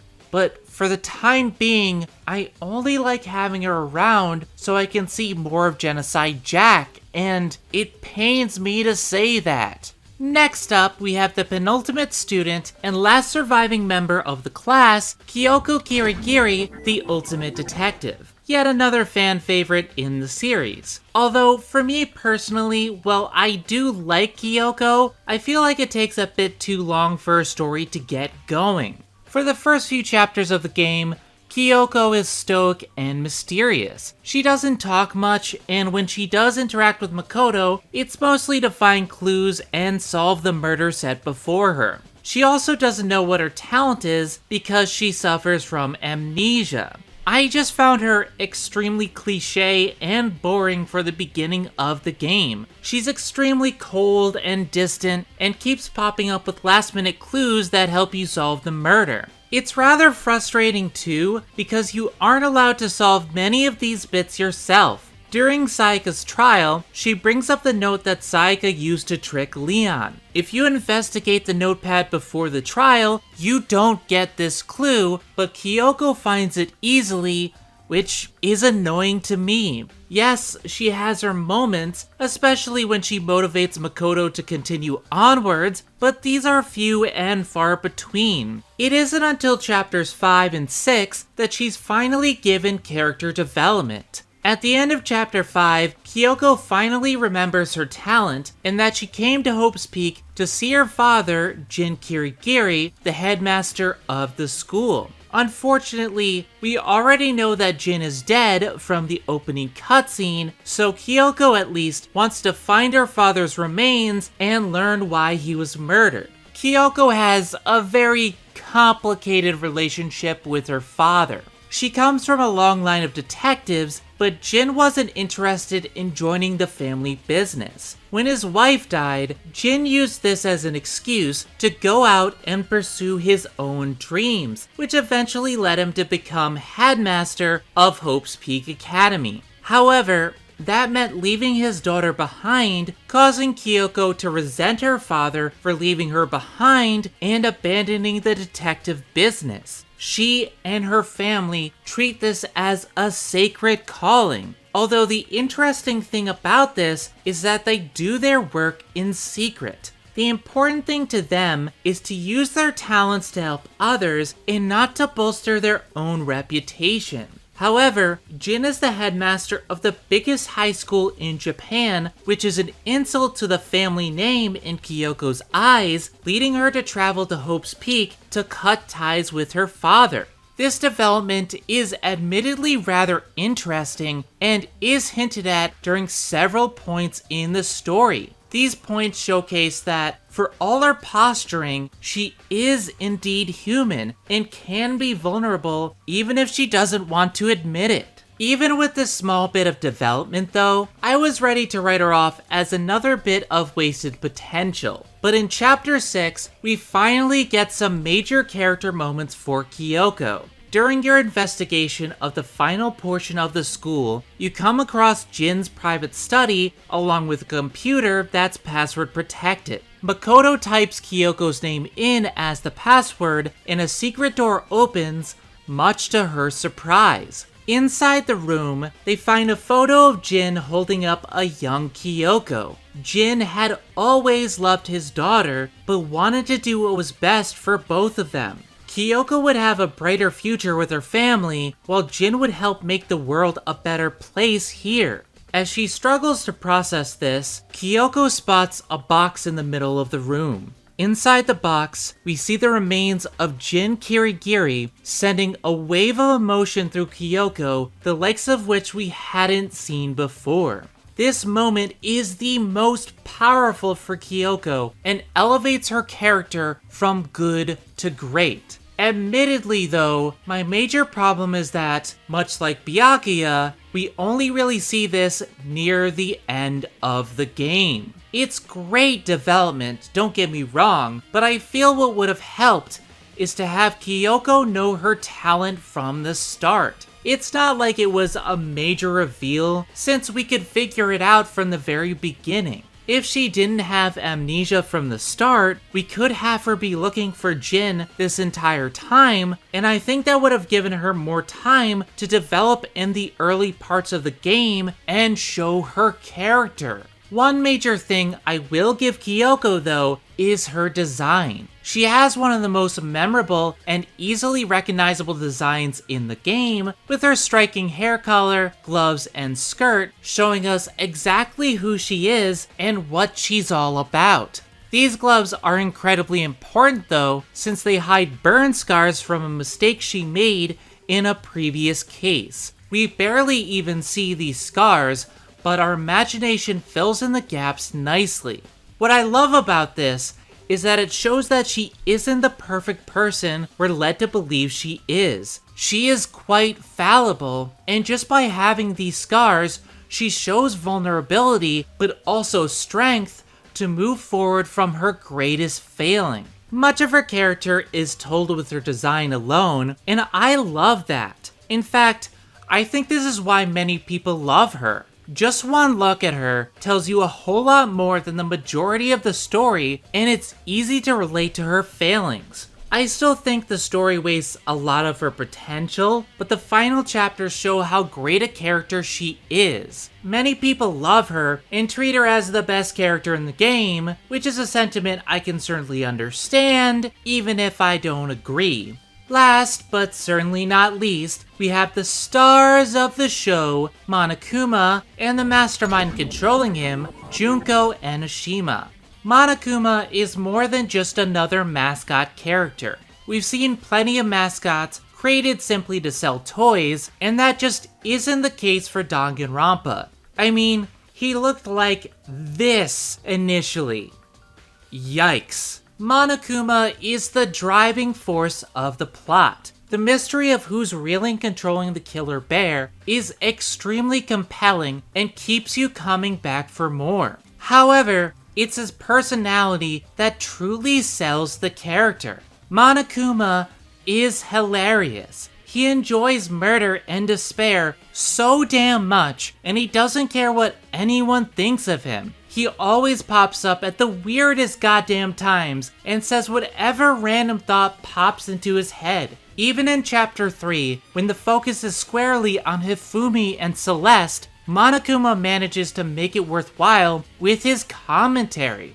I love Monokuma, and this game would be a lot worse without him in it. As for Junko, she's just so damn crazy that I can't help but love her. Because she gets bored so easily, she cycles through different personalities constantly, and they are a blast to watch in action. In fact, these personalities serve as an archetype for later games to use, including V3. She steals every single scene she's in, which is a shame because she's not in very much of the game. She only appears during the final trial, and while it's understandable why she wasn't there, I still feel she's far too absent in this game. She barely shows up, and she's the most important character. I wish she had been around longer and hadn't died at the end, since we never get too much insight on her character, aside from the fact that she gets along swimmingly with Genocide Jack. She's just crazy because she loves despair, and that's all we get in this game. I still adore her, but we needed to see more of her in the game. Overall, the characters are incredibly split. There are a few who I love unconditionally, some who are just okay, a few who start off mediocre but develop into good characters far too late, and a few who I loathe with every fiber of my being. It's incredibly inconsistent, and that's where my major issue lies. It's fine to have flawed characters, but you have to make them likable, relatable, or go full on heel like Tommaso Ciampa. So many of these characters don't commit to any of these things. They end up leaving me with a bittersweet feeling where I couldn't tell how I felt. It might have to do with the size of the cast. There are far too many characters that are important, and yet not enough who stand out. I do think this is fixed in later games, but here I've spent such a long time talking about these people, a large portion of whom I don't even care for. They made Trigger Happy Havoc a slog for me at times, and the major saving grace when things started to drag was Monokuma with his raunchy humor and his randomness. He made the worst characters bearable, but it still was far from a perfect time. In any case, I've talked about this for far too long, so let's finally move on to the gameplay itself. On the surface, Danganronpa looks and feels like a visual novel, but much like Ace Attorney, there's a lot more to this game than just dialogue and narration. Each chapter of Danganronpa is split into 3 different sections: Daily Life, Deadly Life, and the Class Trial. Daily Life is what most people think of when they hear the name visual novel. It's split into 2 different sections. There's the ongoing narrative, which continues as each day goes by, and then there's free time. During free time, you can go around the school and do as you please. You can explore the school, with each chapter unlocking an additional floor as you proceed, and you can also talk to the rest of the students to learn more about them via their free time events. These free time events give you more backstory on the characters and increase the amount of skills you have during each class trial. You don't have to do anything special to get the ladder either. All you have to do is increase the bond between you and the other character. Much like in Persona, they will ask you questions and you have to choose a response suited to the character. Choose correctly and you will get another boost to your bond. Lastly, you can give each character a present at the end of free time and you'll get a major boost depending on the gift. You see, in the center of Hope's Peak Academy, there's a school store that houses the infamous Mono machine. If you insert mono coins into the machine, random prizes will pop out, much like gachapon machines in Japan. You can find mono coins by interacting with objects or by doing well during the class trial. To be honest though, the class trial is where you'll be getting the majority of your mono coins because you only get 1 or 2 coins from interacting with objects, while I managed to get 98 coins from just the first class trial. It's pretty one-sided and something I'm glad they fixed later on in the franchise. The Mono machine only needs 1 mono coin per present, but the more presents you acquire, the higher the repeat percentage. This means that in order to acquire a present for a specific character, you'll have to keep putting coins in the machine and hope that it's not something you've received before. Some presents will work for everyone, but only give a small boost to the character's bond. Others won't have any effect since they aren't what the character wants to receive. However, if you give them a present tailored specifically for that character, it will result in a massive boost to your bond. Like Persona, I suggest using a guide if you want to max out characters in one go. If you're looking to get all the presents in the game, there are methods you can use. You could put more mono coins in the machine to lower your repeat percentage, but I find that's not truly necessary until you reach 90%, since most of the time you'll get lucky while trying the machine and get an extra prize, which is usually something new. If you try the machine multiple times in a row, you'll get super and ultra lucky, resulting in a bunch of free prizes. There are also extra incentives for going after all the presents. In addition to normal presents, there are also presents that unlock bonus scenes in the game, such as the scene in Chapter 3 where you peek on the girls in the bathhouse. どこ見てんだよ。どこ見てんだ。 There are some really great rewards here for acquiring the presents in the machine, so completionists will be satisfied in this regard. You'll be spending the majority of your free time acquiring these presents from the machine, but unfortunately, you only have a small amount of free time each chapter, meaning it will take a few chapters to max out someone's report card. You also won't be able to advance the report cards of any characters who die, since it'd be kind of awkward trying to bond with a dead body. Well, unless you're Calliope Mori, I guess. But while you only have a limited amount of time each chapter, once the chapter is complete, you can replay it as many times as you like from whatever point you wish. You can replay class trials to grind for coins, or redo the daily life sections to max out characters you may have missed the first time round. Some characters, though, can only be bonded with after certain story segments, like Toko, who you can't interact with until you learn about Genocide Jack. Then there are reaction commands, which I don't see the point of. There will be times where characters will have dialogue that includes purple-colored words. If you press triangle and select the word or phrase, Makoto will react to that particular statement. It doesn't happen too often, but it's something I feel was unnecessary as it just ruins the immersion.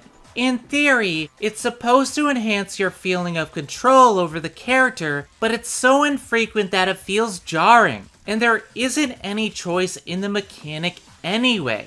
If there are multiple statements, you have to react to each one, and it gets annoying the longer you go, since you need to reselect the character you were talking to and go through the entire sentence again. It's extremely clunky and just doesn't work. Thankfully, this was removed from later games in the franchise, which was definitely the right call. Next up is the Deadly Life section of the game. During this segment, you need to investigate the scene of the crime and any other places that's relevant to the murder. As you interact with points of interest around the school, you will acquire truth bullets, which are pieces of evidence that will help during the class trial. Some of them are easy to find at the crime scene, but others will be harder to spot. Search everywhere you can think of and interact with anyone nearby to find your evidence. This section of the game feels the most like Phoenix Wright, since it's up to you to find the evidence and piece it all together.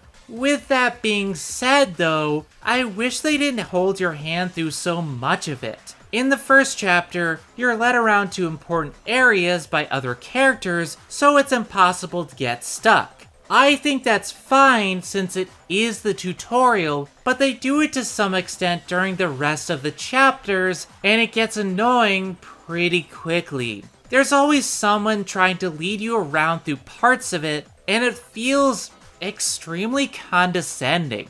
Yes, there are large portions you have to investigate by yourself, but I wish they stopped doing this after the tutorial. Phoenix Wright allowed you to search for clues without any of this hand-holding once the tutorial was complete. The audience is not dumb. We can figure out what to do without Byakuya leading us around like children or Kyoko taking over the case. Admittedly, these segments are sometimes meant to mislead us with a red herring, but even so, it happens far too often, and I feel it's intrusive more often than not. The investigation portion is great, but it could be so much better if these bits were removed. One thing that I do appreciate though is the map feature. You can pull up your map on the student handbook at any time, and any relevant location will be marked for you in case you forgot where to go next. Not only that, but you can click certain points on the map and teleport there immediately.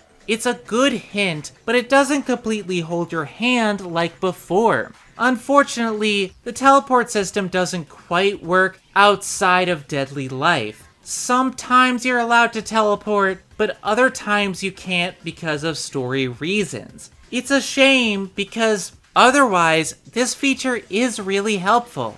Last, but certainly not least, we have the class trials. Class trials are massive sections of gameplay that are split between 4 different segments. First up, you have non-stop debates, which are exactly what they sound like. You and your classmates will have a round-robin discussion of the events surrounding the murder. The remaining students argue amongst themselves in order to hash out the details leading up to the murder and use the evidence in order to solve it. First, there will be times you have to answer multiple choice questions, which are pretty easy, especially because there's usually a joke answer thrown in there that's super obvious. Second, there will be times you have to go into your evidence list and use that evidence to support a statement. This can be tricky sometimes, since multiple pieces of evidence seem like they could be used for the answer. Just choose the one that fits the best, and it should work fine.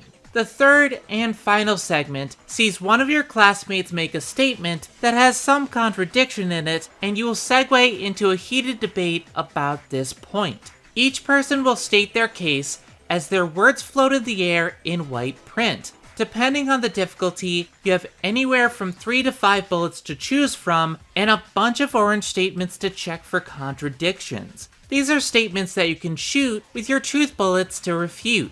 Fitting, since Danganronpa roughly translates to bullet refutation. It can get confusing sometimes, but I find it best to listen to the discussion fully if you aren't sure what bullet to use. Once the discussion runs its course the first time, it will automatically repeat, so pick your truth bullets and fire away. These segments are timed, but you have way more time than you need, even on the main difficulty. It's invigorating, especially when you find the right combination on the first try. If you hit the wrong statement, you'll lose points to your influence gauge. Once your influence points are gone, it's game over, but you do have a large portion of influence points, and you can regain them by giving correct answers in the trial. As you progress further through the game, more sections get added to spice up the gameplay. You'll have to contend with white noise, which is when classmates start talking over each other, and you have to press X to hit the text that forms from this with your silencer.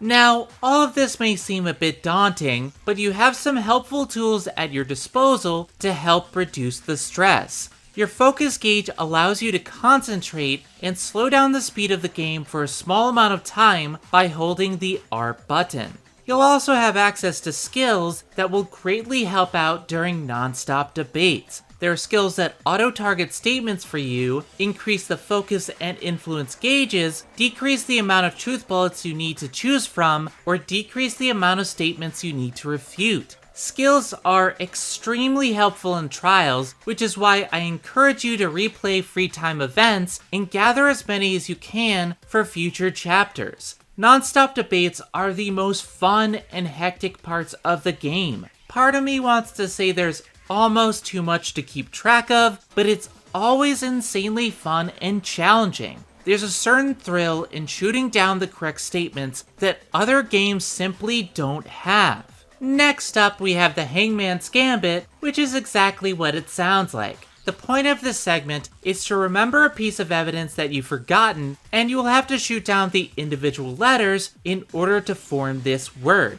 Sometimes, portions of the word will be filled in to give you a clue of what the word is, but for the most part, you'll have to shoot down letters until you find the right one. After a bit of trial and error, you should be able to figure out the phrase. This section is not that hard, but it is kind of weird. It's unique though, I'll give it that much. Thirdly, we have the Bullet Time Battle, which is a rhythm game where you use the tempo of the music to shut down the statement of a classmate that won't listen to what you have to say. The basic premise of Bullet Time Battle is very simple. One of your classmates disagrees completely with what you have to say to the point where they shut down and start shouting nonsense statements. The only thing they will respond to is your final piece of evidence. In order to present this last bit of evidence, you have to shut down each statement until your opponent is weak enough for your truth bullet to get through. To shut down the statements, you have to press X when the blue dots move into the center of the blue circle. Each time you successfully hit the button in time to the music, you lock onto a statement. Each statement you destroy chips away at your opponent's influence gauge until there's nothing left. The best piece of advice here is to use a combination of X, X, X, and then triangle to shoot down 3 statements at once. As you continue to shoot down statements, the tempo of the music will speed up faster and faster, but if you listen to the tempo, you should be able to keep up and press the buttons in time. It never gets so fast that you can't keep up, and even if you miss a couple times, the tempo will slow down to allow you to shut down more statements. Your opponent will also be able to cover up the notes you need to hit, but if you listen to the beat, you should be able to tell when to hit the notes. After you take down the final portion of their influence gauge, you will have an opening to fire your final truth bullet, which you have to arrange correctly before firing to end the confrontation. As weird as bullet time battles are, I have to admit, I really love the concept, and I find them incredibly fun. The final segment of the class trial is the closing argument. This segment is meant to represent the end of a murder mystery where the detective goes over the details of the crime and explains how it happened before revealing the identity of the killer. Closing arguments are presented in the form of a comic book, however, several of the panels are missing, leaving you to put it all together to unravel the whole truth. If you click on the missing panels, you'll get a hint of what panel is supposed to be there. Underneath the comic, you will have a series of panels that can be placed in the comic to fill in the missing ones. However, there are several panels that are fake in order to trip you up. There are skills that can reduce the number of fake panels, but the best thing to do here is to pay attention to the overall comic. After you place all 10 panels in their correct slots, Makoto will recount the events of the murder as the panels of the comic come to life in some stellar cartoonish animation. The closing arguments are one of the best parts of the game and really give a sense of accomplishment as you become the ultimate bunny detective and reveal the identity of the murderer. Side note, between this and Scott Pilgrim, I'm really starting to want to discuss comic books on the show, especially considering how much of the media I've covered has either a comic adaptation or began life as a comic. Overall, the core gameplay of Danganronpa works extremely well. While I do have my issues, the grand majority of it is fantastic. Daily life is always engaging because of the free time events. The more you learn about these characters, the more you grow attached to a lot of them, and the more skills you acquire. Investigations are a load of fun when they aren't holding your hand, and even when they are leading you by the nose, each truth bullet gets you closer to piecing together the mystery yourself. Class trials are a cluster of different gameplay styles that all individually work well, but when presented together, offer an immense amount of variety as you cycle through each segment of the class trial at random. Again, while there are minor problems, the gameplay of Trigger Happy Havoc is fantastic. This is the true draw of Danganronpa in my eyes. The story is gripping but flawed. The characters are fun but mixed. The gameplay, though, is just plain awesome, and I never get tired of it. Once you've completed the story, you are presented with School Mode. This mode takes place in an alternate universe where, instead of killing each other, Monokuma says that he'll allow you to leave if you help him make a whole bunch of his backups. He gives you a blueprint and deadline, and from there, you have to gather materials and complete the goals. You will need to assign each student to a specific room of the school to gather whatever materials you need at any given time, and you'll also need to pay attention to the school's cleanliness. If the school becomes too dirty, everyone will be forced to clean and you won't get any materials for that day. You also need to make sure each character is given time to rest, since they can rot out of energy, giving you less students to gather materials. Each student also has a gathering and cleaning level respectively, which will each increase depending on what task you focus on for those characters. Each of them starts at level 1, which unfortunately means you won't be able to gather enough materials during your first run for any of the backup Monokuma. As such, you should focus your energy on improving your levels and on free time, which is also present in School Mode, allowing you to complete every character's report card. Once you've completed each set of the backups, you will be given trip tickets, which are necessary to fully max out your relationships with these characters. If you maxed out a character's report card, you're able to use the tickets to ask one student out on a date, where you'll then be asked a question by them and have to provide the correct response. If you give the correct answer, your relationship with each character will increase. Yeah, School Mode may be focused on crafting, but it is primarily a dating sim. At the end of each playthrough, each maxed out character will be given an ending, which are all incredibly sweet and show how far you've come with these characters. Once you've finished a character's ending, you'll also be given a pair of their underwear. Because Japan. And yes, this includes Hifumi's. It should also be noted that school mode was not present in the original PSP version of the game and was added to the Vita version after the mode became popular in Danganronpa 2. As such, there are a few nods to Danganronpa 2 in this mode, but nothing that will spoil the experience. Nothing further is unlocked from completing school mode, but it is a fun diversion, and the endings really add to these characters, even the ones I don't care for.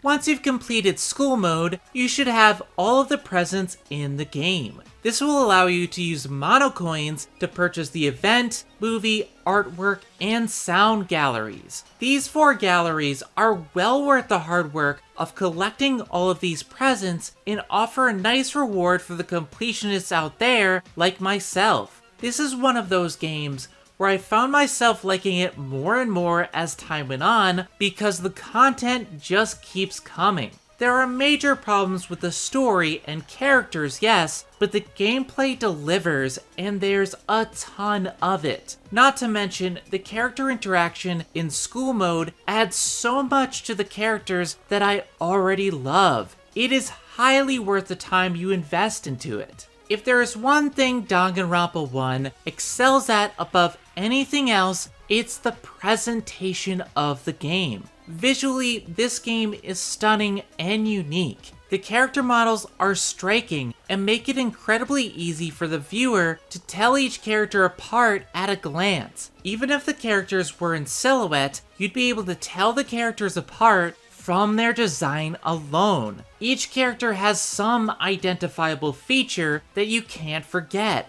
While I may not like every single character, I have to admit that they are all incredibly well designed. Even Hifumi, who's far too stereotypical for my liking, is easily identifiable from his build alone, making for excellent visual design. No other game I have played has a visual style quite like this. At times, it's hyper detailed and stylized. Other times, it's 2D sprites against a super detailed background, allowing each one to pop. During executions, it enters an extremely surreal style that is almost realistic, but delves into the uncanny valley on purpose to create something that's uncomfortable to watch, but hard to look away from. And during closing arguments, the art turns cartoony in order to make the actual murder more bearable to witness. Each visual style lends something completely new to the game and is designed to make you feel something different. My favorite visual design choice is when you enter a room and see the rooms unfold like a pop-up book. The visual style of Danganronpa is one of the best parts of the game. They wanted something surreal, but also something enjoyable to watch at the same time. It truly stands the test of time, impressing me to this day, and will only get better as the franchise continues. As for the music of the game, this is another area that Danganronpa excels in. This music is simply brilliant. All the tracks are enjoyable, whether it's atmospheric, lighthearted and upbeat, or just catchy and infectious. As soon as I unlocked the sound gallery, I would listen to the soundtrack on repeat for hours. There's a reason we use this as a backing track in some of these reviews. It is that damn good. Overall, Danganronpa Trigger Happy Havoc is a very good game, but one with several faults that hold it back from true greatness. There are some aspects this game excels at, such as the mystery, the music, the visuals, the gameplay, most of the story, and half of the characters. However, half of the cast is frustrating, some of the chapters are a slog to get through, and the ending leaves you on a cliffhanger without answering all of the questions you've had since the beginning of the game. When I initially completed this game, I wasn't quite sure how I'd felt. However, the heart of Danganronpa is that mystery and suspense, so you could argue that's the point. If the franchise didn't continue, I think I would be far more upset with this game. It has a lot of room for improvement, a lot of unanswered questions, and a lot of missed opportunities. With that being said though, Trigger Happy Havoc spawned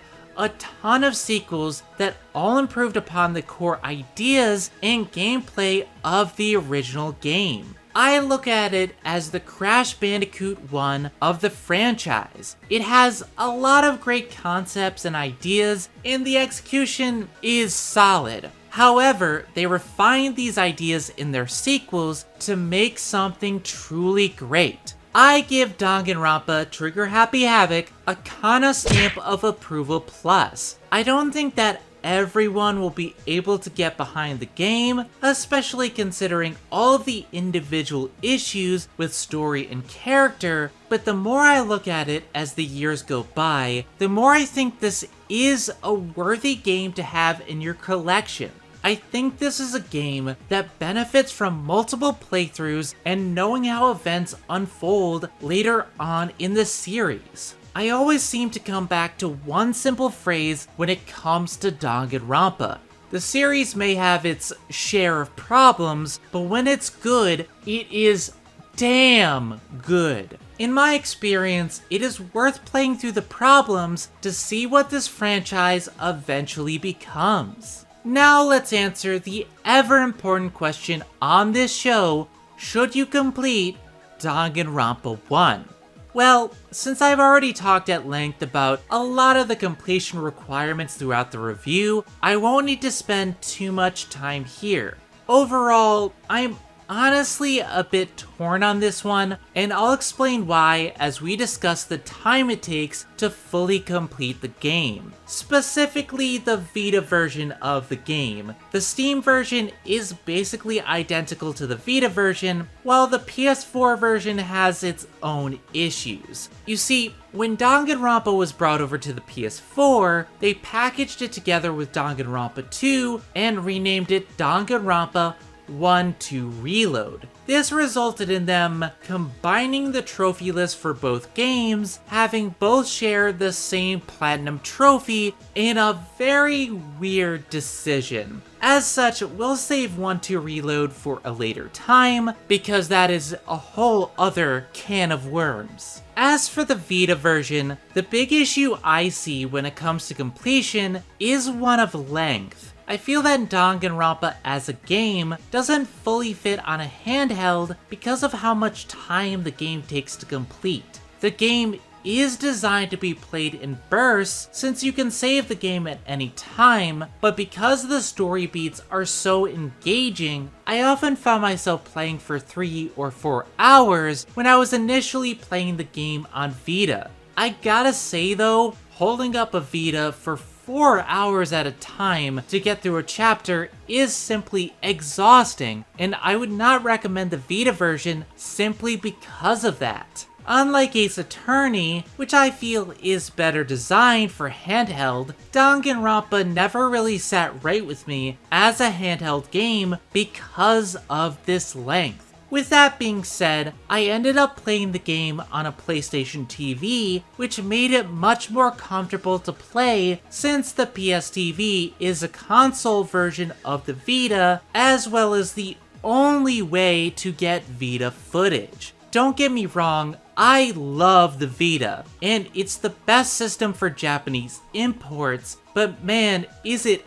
heavy and sometimes difficult to control. For example, on the Vita, you had to use the rear touchpad to shoot down white noise, and it didn't always work correctly. Which, to be fair, is more just the rear touchpad not working in general for the Vita. That being said though, you also lose the touchscreen on the front, which allows you to tap the evidence on screen to further immerse yourself in the game, so it's a bit of give and take.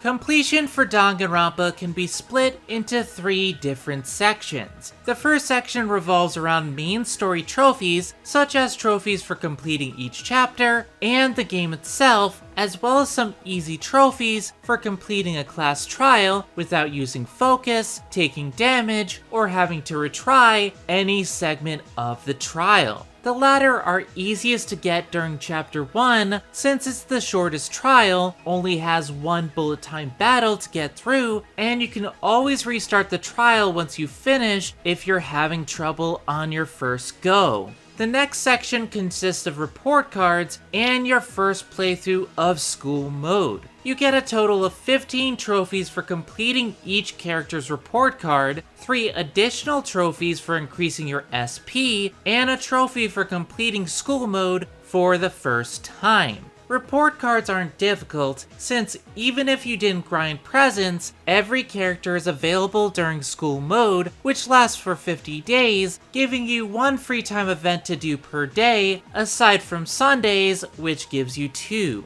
As for School Mode itself, it's not that bad initially. For this first playthrough, you won't be able to create any of the backup Monokuma, since your gathering and cleaning levels will be pretty low, so your focus should instead be on raising them and filling out your report cards. My initial playthrough lasted 5.5 hours, but that's counting the half-hour introduction and all of the free time events. It's hard to say, since my focus was mostly on free time, but I believe the actual School Mode content takes up around 2.5 hours total. By this point, you'll have most of the trophies in the game, however, now it's time to enter the third section, the grind.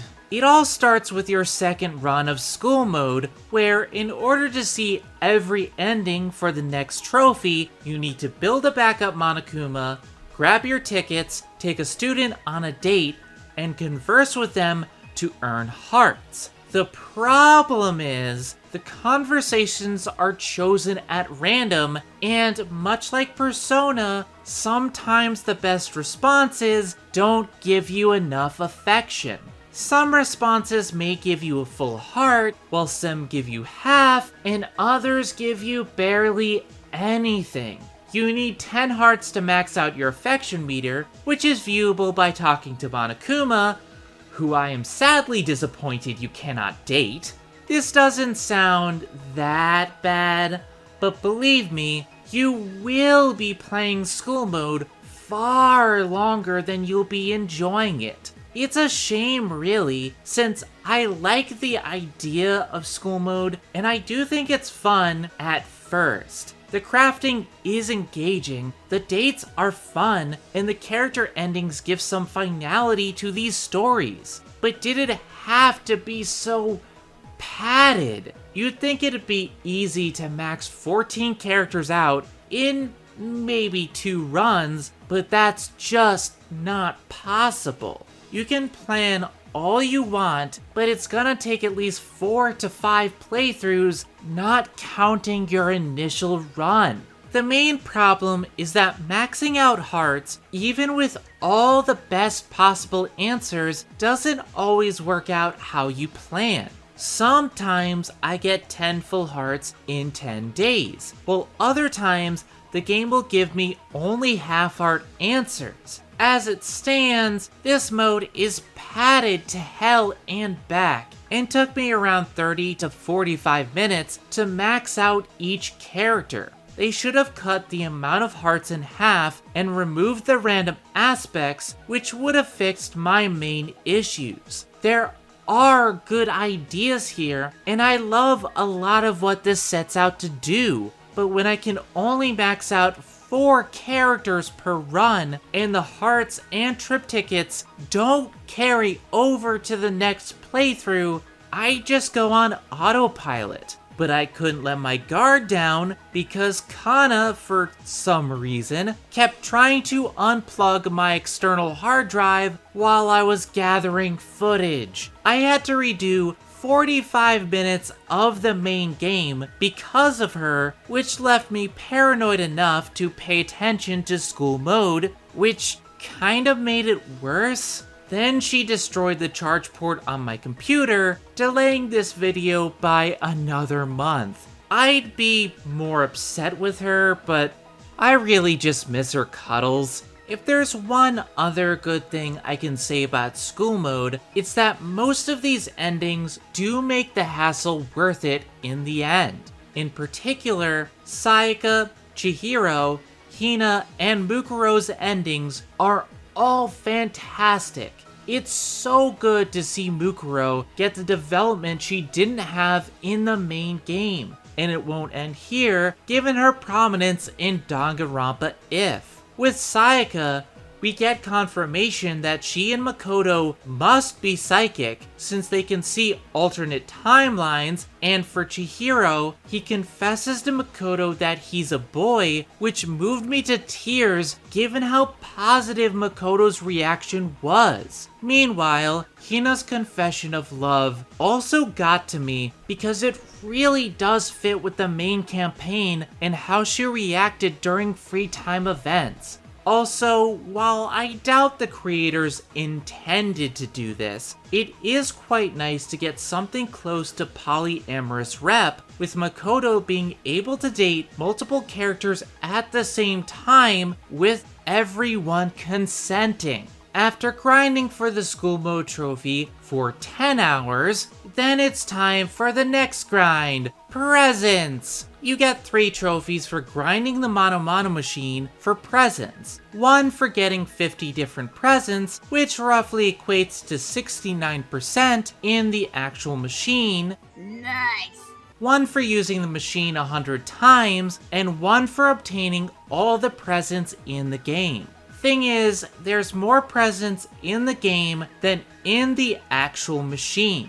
There are 114 presents in the game total, with 92 being obtainable from the machine, 14 are the underwear from school mode, and the rest are obtained just from completing the main game. All that remains is the grind for the machine presents, which can seem almost as bad as school mode, but it's really not too bad.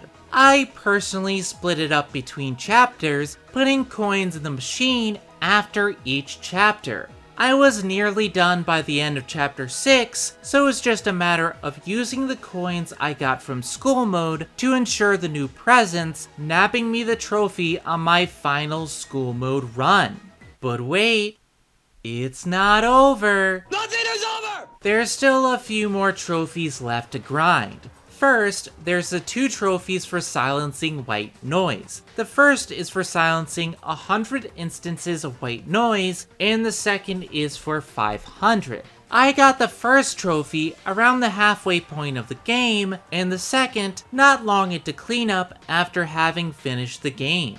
In fact, it only took 10 minutes to achieve it, since chapter 4 to 6 has a lot of white noise, and I took my time to clear out most of it during the main game. It'll only be a grind if you neglect it during the main game, so as long as you take care of it there, this one won't be too bad of a grind. What is a grind though is the trophy 9 coins, 9 purses, 9 bears, which gets points from me for being a reference to Zero Escape, and it's not the only one in the game. I've interviewed the former head of localization at Axis Games, and he loved to include little inside jokes in his English translations, and it makes me giddy to see one of my favorite visual novel franchises referenced like this in this trophy. God, I really need to review Zero Escape one of these days, but not before Fate, and Ace Attorney, and When They Cry, and Professor Layton, and Steins. This trophy is a grind, but it's not quite as bad as the rest. It requires you to obtain 999 monocoins, which is not cumulative over the course of the game, meaning you'll probably have to save this trophy for last. So you're forced to start mostly over from scratch. You may have 200 to 400 coins, but even still, you need to work for these coins. Some players will say that school mode is the fastest method, but I highly disagree. 1.5 hours for only 200 coins? That would require you to do an extra 5 runs of school mode after already doing 5 for all of the endings.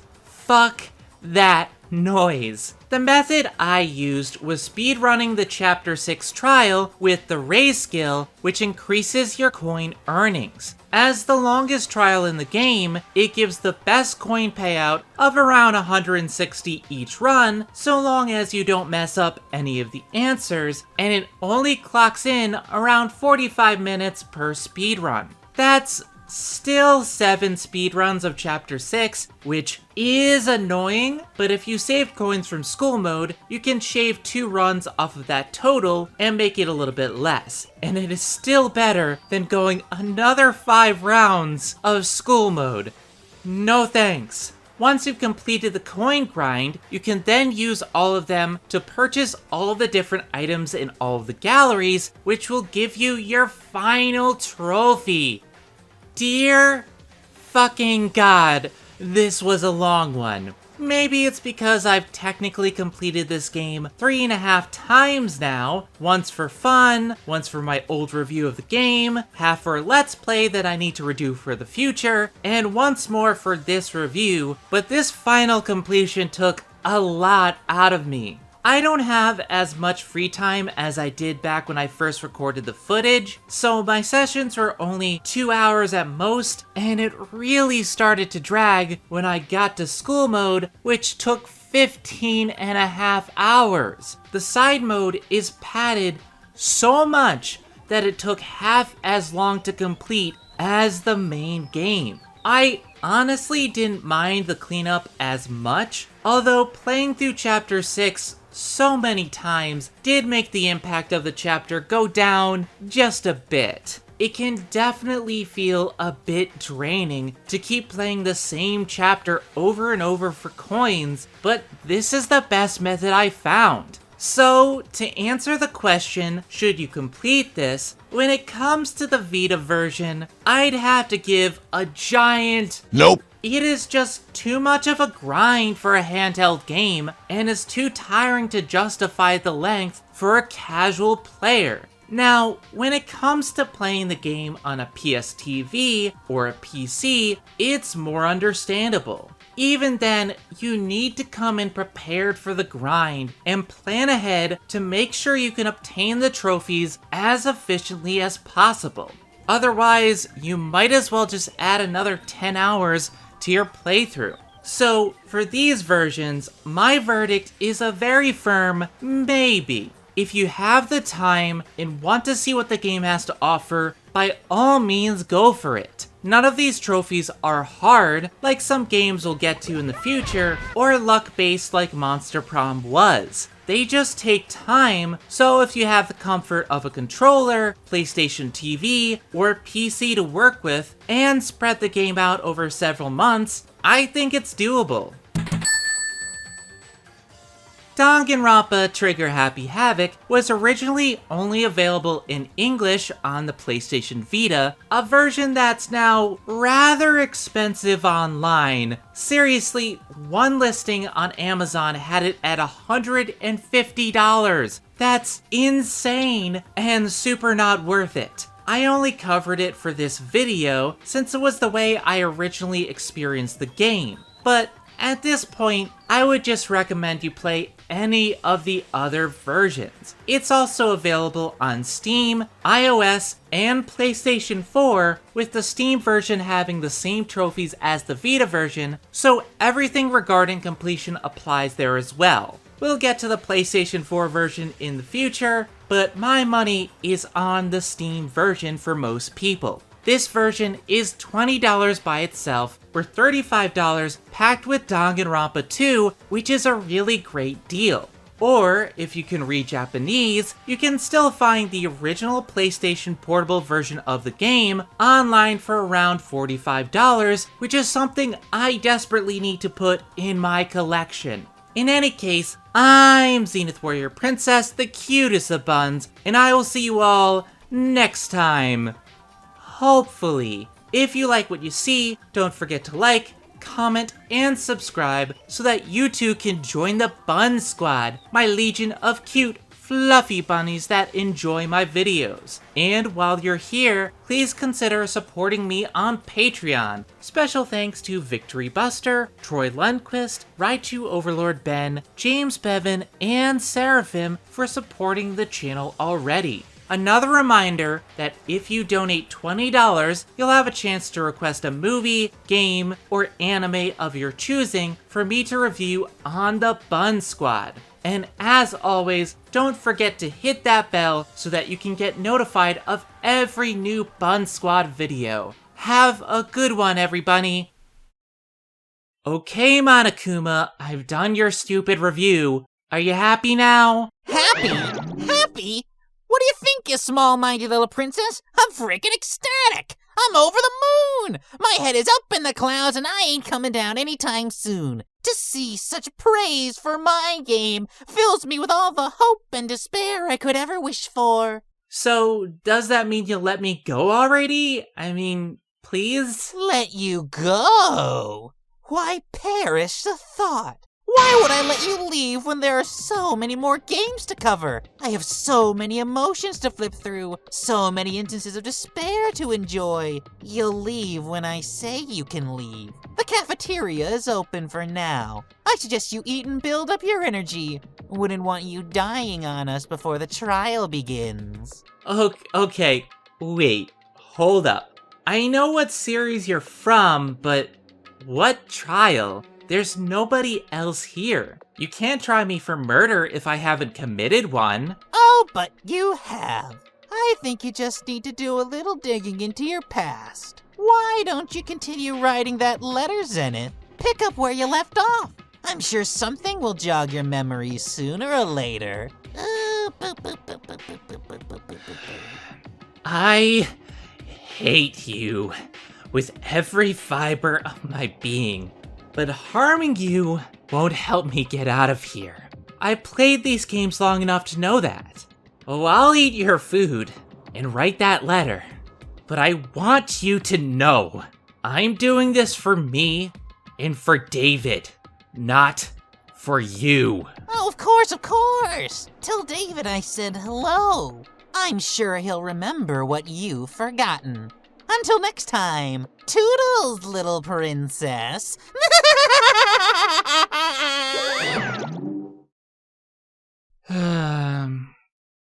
You know, when we were younger, life was so much easier to understand. No talking bears, no talking cats. There was just you and me, David. But I suppose that couldn't last forever. Let's start from the beginning and see what this bear is on about.